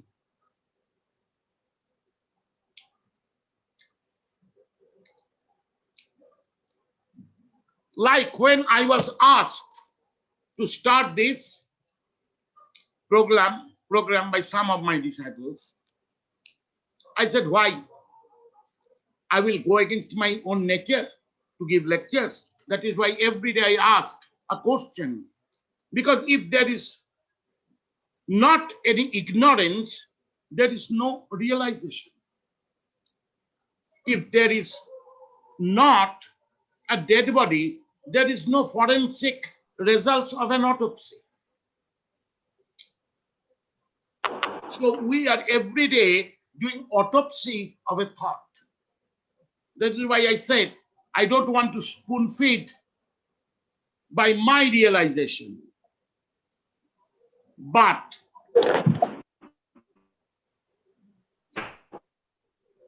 we can still talk, have fun.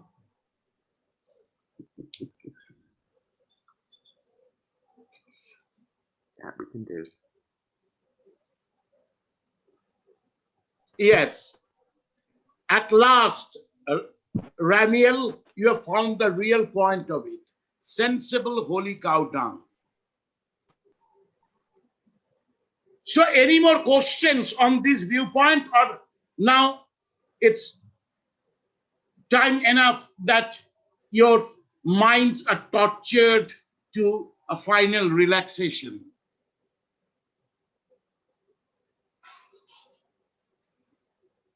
If I am able to torture you for a final relaxation, enjoy a samadhi.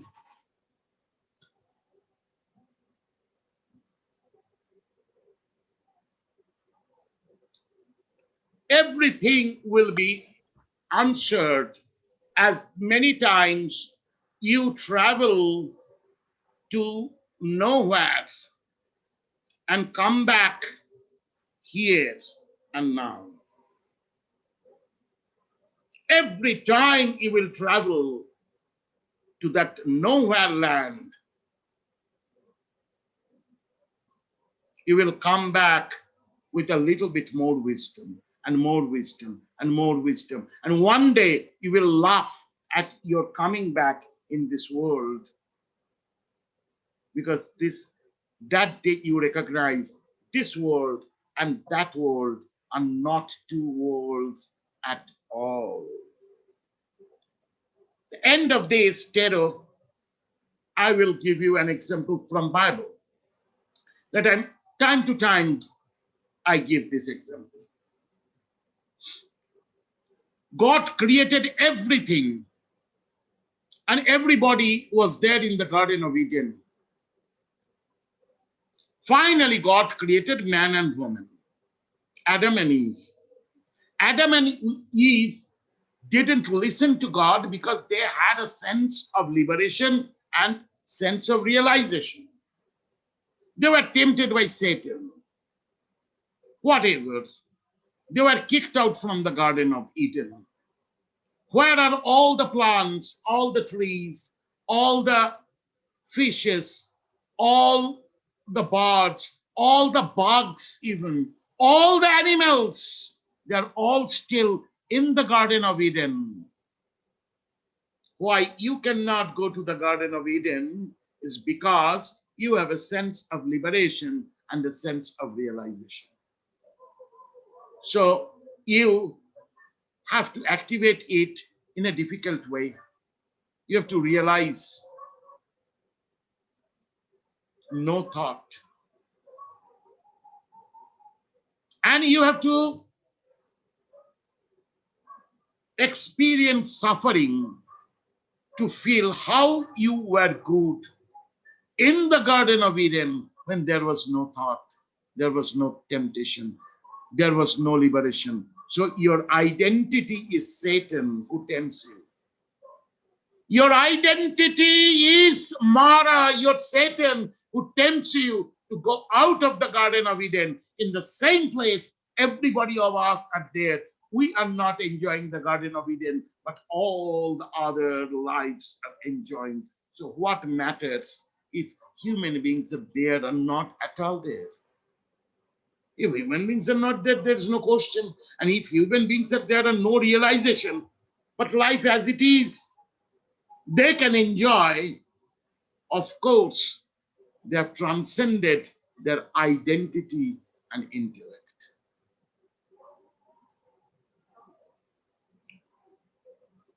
This is what the Sufi says. Everybody is in the garden, but they don't know they're in the garden.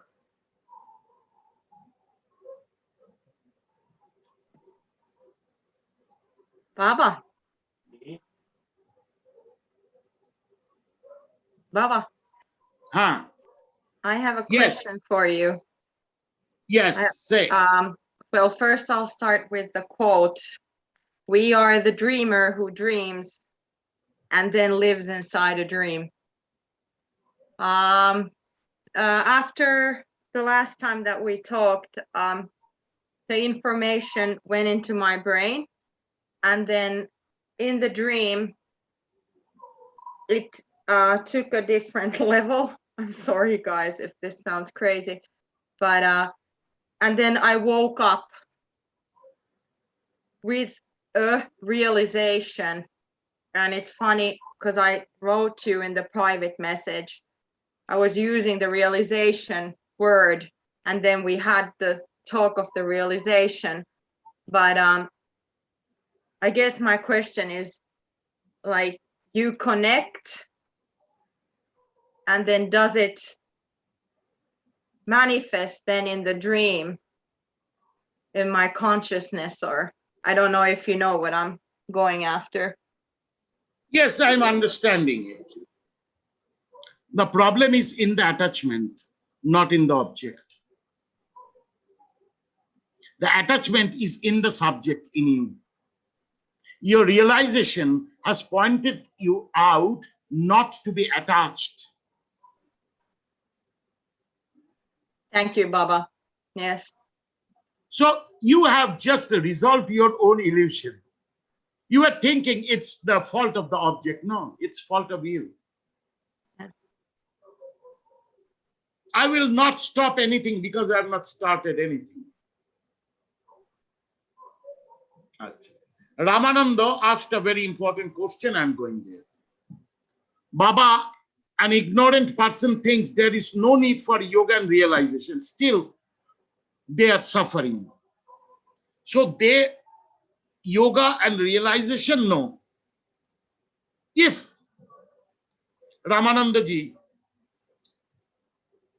if the ignorance of a tree does not disturb it, and according to Vibhuti Yoga, Lord Krishna can manifest as the trees, and an avatar of the trees have been also mentioned. If the bugs do not have realization, till the Lord can take an avatar of a Vajrakit among bugs, according to Vibhuti Yoga. Even Arjuna, not understanding what Krishna is saying, is also an avatar of Krishna among the Pandavas.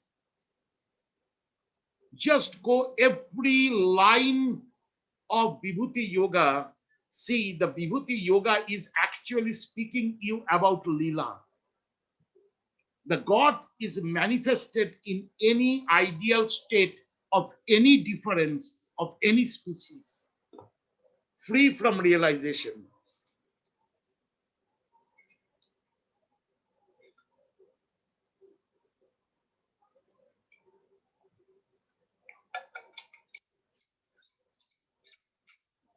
Does that make any sense? Ponder upon it, think about it.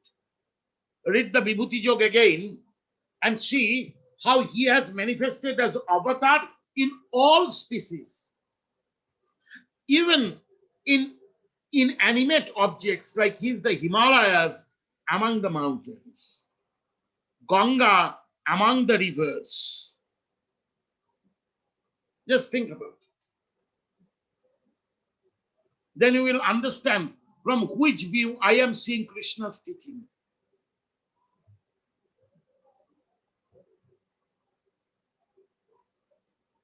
If he has become everything, then where is Maya? And why Maya is less divine? And why we need a particular realization? There can be only one realization. That we have come to this life. We have to make our life beautiful. In any way that suits me, I will try. No way I am bound to. That is why every way is my way. For Kulavadhuta Satpurananda, he is equally a Shakta and a Vaishnava, a Shiva and a Buddha, a Jaina and an atheist, a Christian and a Muslim and a Jew, and a folk shaman. No problem. I have learned to be cool.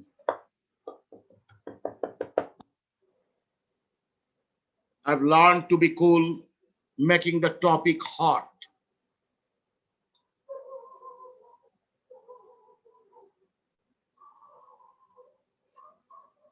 Because now everybody is thinking they are blocked out from the world in COVID and people are feeling lonely and frustrated. They want to talk. So, okay, I'm talking. But if I don't talk also, I'm as happy as I'm talking. Sometimes when I'm talking, I'm not happy. So I need people to tease. And if I have a whole house of people in front of me, I will pick up anyone and start teasing and enjoy. Until and unless you stop this meaningless satsang, and I get enough time for me to look at the sky. Because I'm in life, and I loved all of you. Even those who do not know, I've kept my love open to everybody. So I don't mind talking to you. But only your question or your quest creates a difference in me, and that difference gives the answer. I'm not giving the answer. The difference is giving the answer.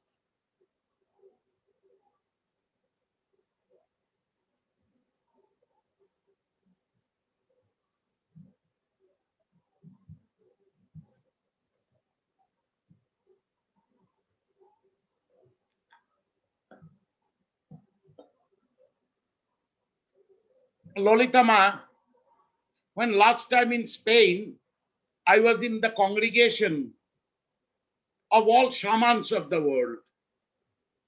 Many of them had no idea about Indian philosophy. They've heard their philosophies. Shamans are least bothered about philosophies. So there were Native American elders. There were Siberian hardcore shamans having power craft forefront. We have seen it. Korean magicians, though their magics failed, sad. But it was a beautiful drama. So when I was asked to talk, I didn't know what to talk. Am I a shaman? Am I not a shaman? So I started speaking about exactly this. There is two equal and opposite in everything. And if you remain in the thought of everything, your mind will also get split into two. Better find where they're joined. See, the structure of the Vaishnava Tilaka is like this, like a tuning fork. It's the one truth becoming two. appearing to be true. They're in their base joint. How? Like a breath, like a yoni here, which is Prakriti. What is Prakriti? Over the nose breathing. So the inhale and exhale are creating this binary in our forehead or our thinking lobe. And it's holding the dot in between. That dot which can suck up everything. So if one consistently observes the breathing, the moment the breathing will get equalized, will come to the balance. And that balance is duality in oneness. That is called Dvaita Dvaita, Achinta Veda Ved. And it's realized only through the yoni. Yoni is the cause of life. Yoni, the breathing itself, has come from the mother's womb to your life. Respecting the mother is the yoni on the nose. This is the yoga trademark of the Vaishnavas. This is the Kapalika trademark. This is called the moon, or the mind, is holding the Trinity. The all-expressive white, the all-loving red, and all-sucking black. 3 in 1. Jagannath, Subhadra, Balaram. Hold in the mind this Trinity. So my body ratha is going on.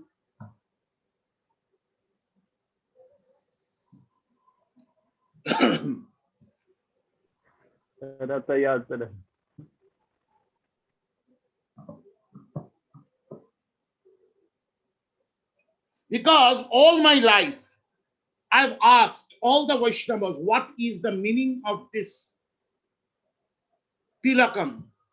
Nobody could answer me. Not a single Prabhu of any Vaishnava ashram could answer me. Why is this? The mark is their symbol in the forehead. They said it's a Anugati to Vishnu, Anugati to Krishna. It's a dedication to Vishnu and Krishna. Why like that? Nobody knows. And the Shaktas are naughty, you know. They will say that when they, in front of Ma Kali, they slaughter animals, the slaughter board looks like that to you. So they said, Vaishnavas didn't take slaughter board outside, it is on their forehead. But nobody, one who is refuting also cannot answer. One who is supporting it also cannot answer.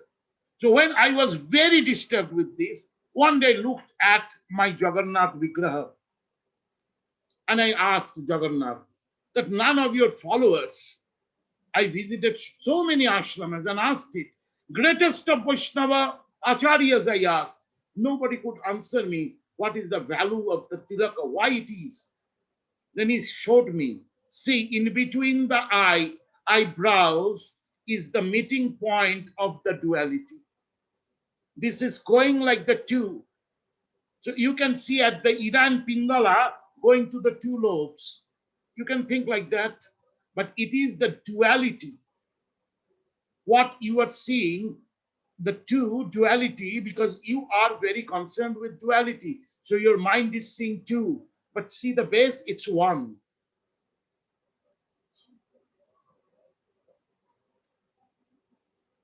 And that is the time when I looked at Jagannath and asked it and looked at his tilakam, it came out, Apareyang ito tu vidyang prakriting viddhime param.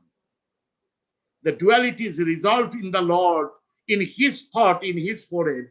It's not resolved in us, but we are drawing the same symbol in our forehead. So the yoni, or the cause of life, cause of lila, through which these two breaths are going in and out, is maintaining the oneness of the duality. this oneness of the duality is samadhi as well as lila at the same time. That is sahaja. So I realized that this is sahaja. The symbol of dual, non-dual equipoise through and in life as it is. Let's see, that's something in the chat. Acha.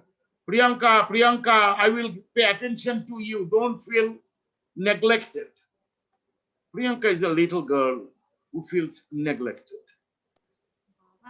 So those Brahmananda are not in thought. They are always in yoga.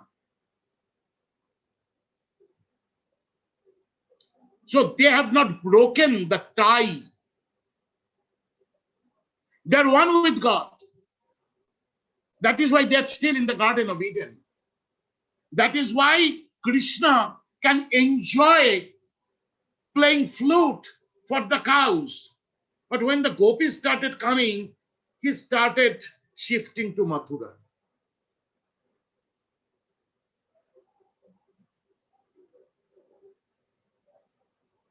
Cows were perfect with him. Butterflies, bumblebees, bees, flowers, trees, everything was perfect. But once he fell in love with the beautiful girls, in their eyes he was not perfect, not they are perfect, and he went into a confusion. The confusion arose so much that for the Leela he had to leave Vrindavan. And then bad sadhus like us will sing a baul song.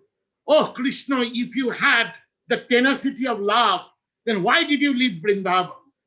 You're hopeless. You could not enjoy the gopis anymore. It is fun. You can play on both sides. Now you're playing in the white side of the chessboard. Tomorrow you will play on the black side of the chessboard. Once you know you are playing a game, what's the problem? Carry on playing a game.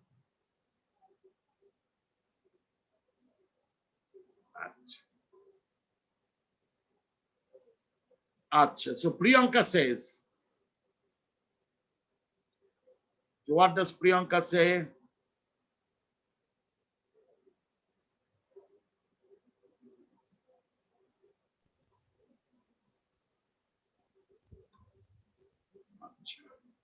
Priyanka is asking a question. If all beings have Buddha nature in them, like trees, animals, and even stones, then who are we to judge whether they are capable of realization or not? Exactly, Priyanka. That is why I will not answer you this question, because I'm not going to judge.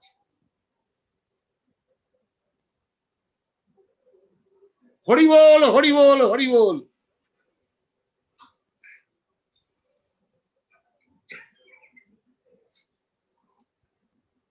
Priyanka, in one end, you are enjoying my company.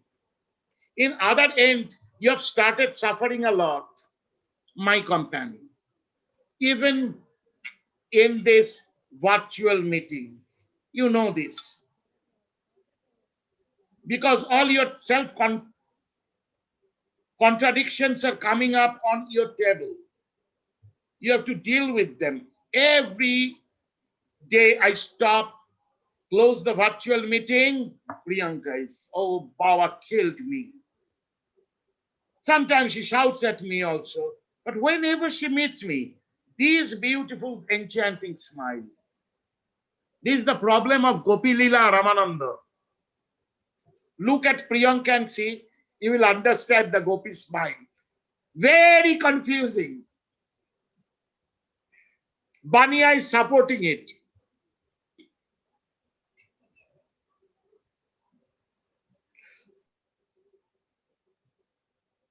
Tomorrow, Rangama has written, tomorrow is Mary Magdalene's feast day. So is Rangama saying something should go on a little discussion about Mary Magdalene or what? Yes, Baba. Mary Magdalene is an ideal example of Jugala sadhana from Sakama to Nishkama Prema. Mary Magdalene was an Aphrodite priestess of the Roman temple of Aphrodite in a place called Magdalene. In Magdalene was a fish market.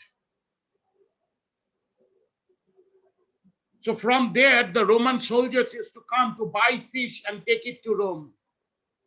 Many of them, or various parts of the land. That was the biggest fish market. And there, they made a temple of goddess Aphrodite, like in India, it will be Kamakhya. And the priestess of Aphrodite represents Aphrodite or Kamakhya herself. So according to Indian ways, she's a Vairavi or a Dakini or a Duti or a Manjari. She is a free consort who can heal men's, particularly soldiers and kings needed after a war. The soldiers, before entering regular life and familiar life and cities, they needed to be cleansed of their violence stored through the habit of war and fight. So these Kamakhyas or free consort, they were also yoginis. They used to cleanse them. They were the practical psychotherapists. But you know, psychotherapists also get a bit mad time to time. Though Rangama is always mad at me, before she was a psychotherapist even.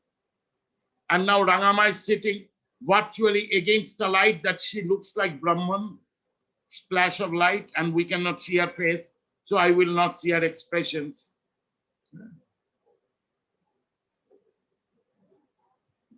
So her sister Martha was the elder priestess of the temple who got liberated from her job or from her ways by a madman. The madman is called Saint John the Baptist. So what Saint John the Baptist went to do in Aphrodite temple, I am not asking anybody of you. But definitely, he came away from the temple, the great, powerful Aphrodite woman following his trails. This Martha is to make magic potions. From her point of view of feminism, how to control men, just mix a potion into men's drink and they will get controlled by you. This is how Pilate the king, what is the king's name? Herod's wife controlled the crown prince or the brother-in-law. So much powerful. Martha left everything and moved with the ascetic called John the Baptist. This John the Baptist was chosen by righteousness of Christ as his guru. This John the Baptist was also immaculate born, no less than Christ in his own birth. But he didn't start a religion.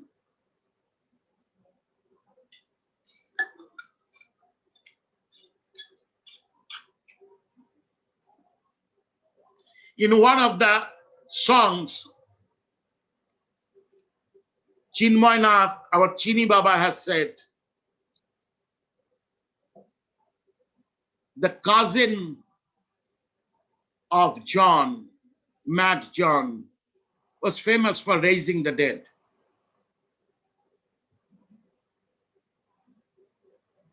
And he has a cousin, remember, who could raise the dead. So while learning this 40 days in the desert is like what we call Purashcharan, or remaining aloof from the world, remaining with the Guru and learning the process. Christ learned from John the Baptist the inner yogas of enlightenment. Remember, even there is a prophet, a Messiah, immaculate born, everybody has to learn it if they want to realize. If they don't want to realize, no problem.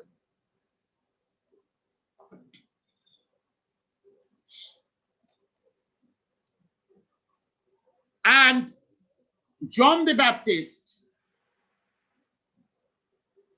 spoke about Christ to Martha,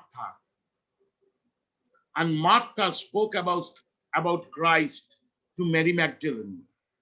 So Mary Magdalene came to one of her devotees' house where Christ was that time giving teaching to the fishermen. It was St. Matthew's house,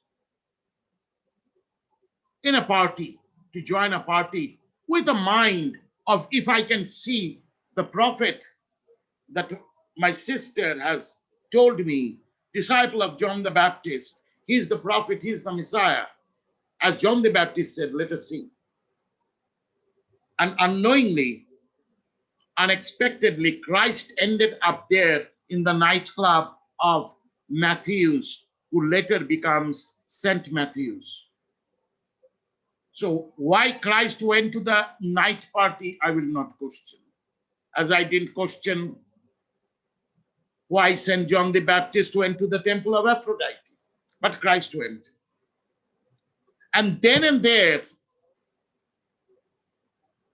Mary Magdalene found her heart of a Gopi. That is exactly like the Vaishnava love. In Vaishnavism, Radha has been, and Gopis have been portrayed as other people's wives. This love is illegitimate. This love is not good. This suffering. How much suffering can you take for love? Is that relationship. And in case of Mary Magdalene, she is an open concert, being a guru, a healer, and a psychotherapist.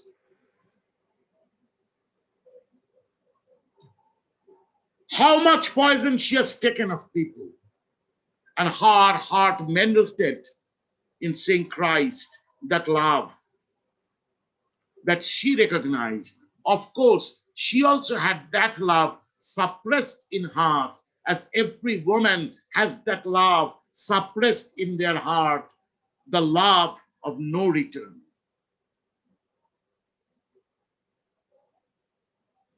And Lolita Ma will agree with me that love happens best with the Guru.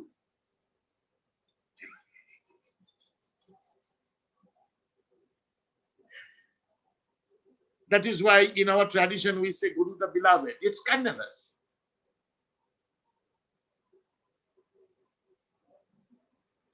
So in that love, Mary Magdalene became a Radha of Christ.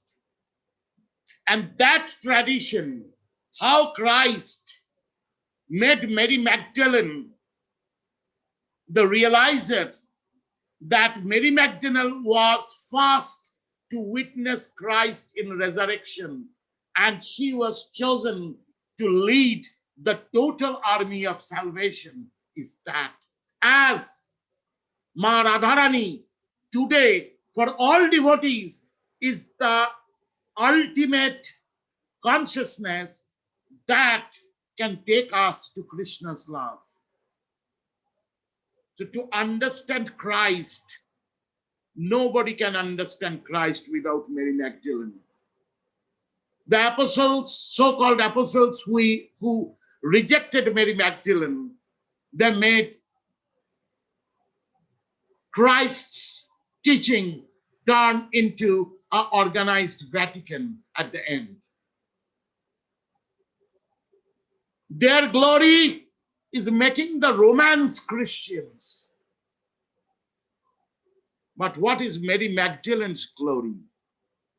Mary Magdalene's glory is the love that breaks up all institutions, all organizations, that makes candles to before all people, that you get seclusion and solitude to be with your beloved forever. Adesh. That is Mary Magdalene. So Mary Magdalene to us is the mother. The mother, that Paravidya, what others saw her to be Apara, that pure consciousness that others saw it with difference, because their mind had different notions to see Mary Magdalene as a free consort. But Christ saw Mary Magdalene as the lover. And Mary Magdalene found in Christ the beloved. Thus, the true spirit of the Gnostics, if they are on earth, they're still alive, following the lineage of Mother Mary Magdalene, that they didn't recognize Mother Magdalene, the consort, holy consort of Christ, to be the mother of their mind, because they didn't take the path of love, they took the path of sin. They feel better being a sinner. Then they feel the value of Christ as a sinner, but they don't feel the value of Christ as a lover. Because if you are sinner, then Christ is your sin cleaner. So Christ has a job with you. And if Christ does not have a job with you, then why you will respect Christ? So whole day you can do all that is antichrist. At the end of the day, just make a cross, pay the priest, do a confession, you are off from sin. Because you made your mind. The Christ is my servant. As much shit I will create, he will sweep it. Because he is my servant. But Christ spoke of love, and that love was realized by Mary Magdalene. This realization is experiential wisdom, not intellectual.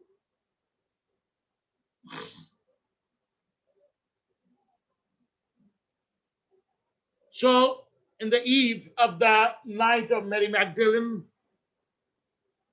we do not know this day of Mary Magdalene is her birthday or not.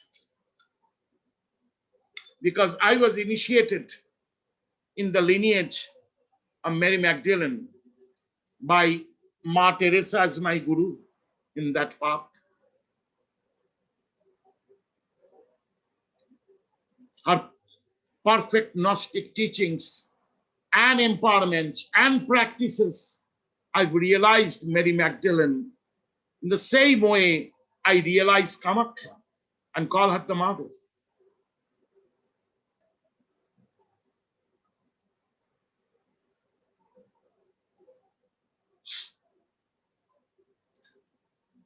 So hail to Mary Magdalene, the holy consort of Christ, in whose mirror of love Christ saw his image of God. Adesh. Shayambhu Adesh, Aghor Adesh, Avadhut Adesh, Alakhaniranjan Boom, Boom, Boom, Boom, Boom. Har Har Mahakal.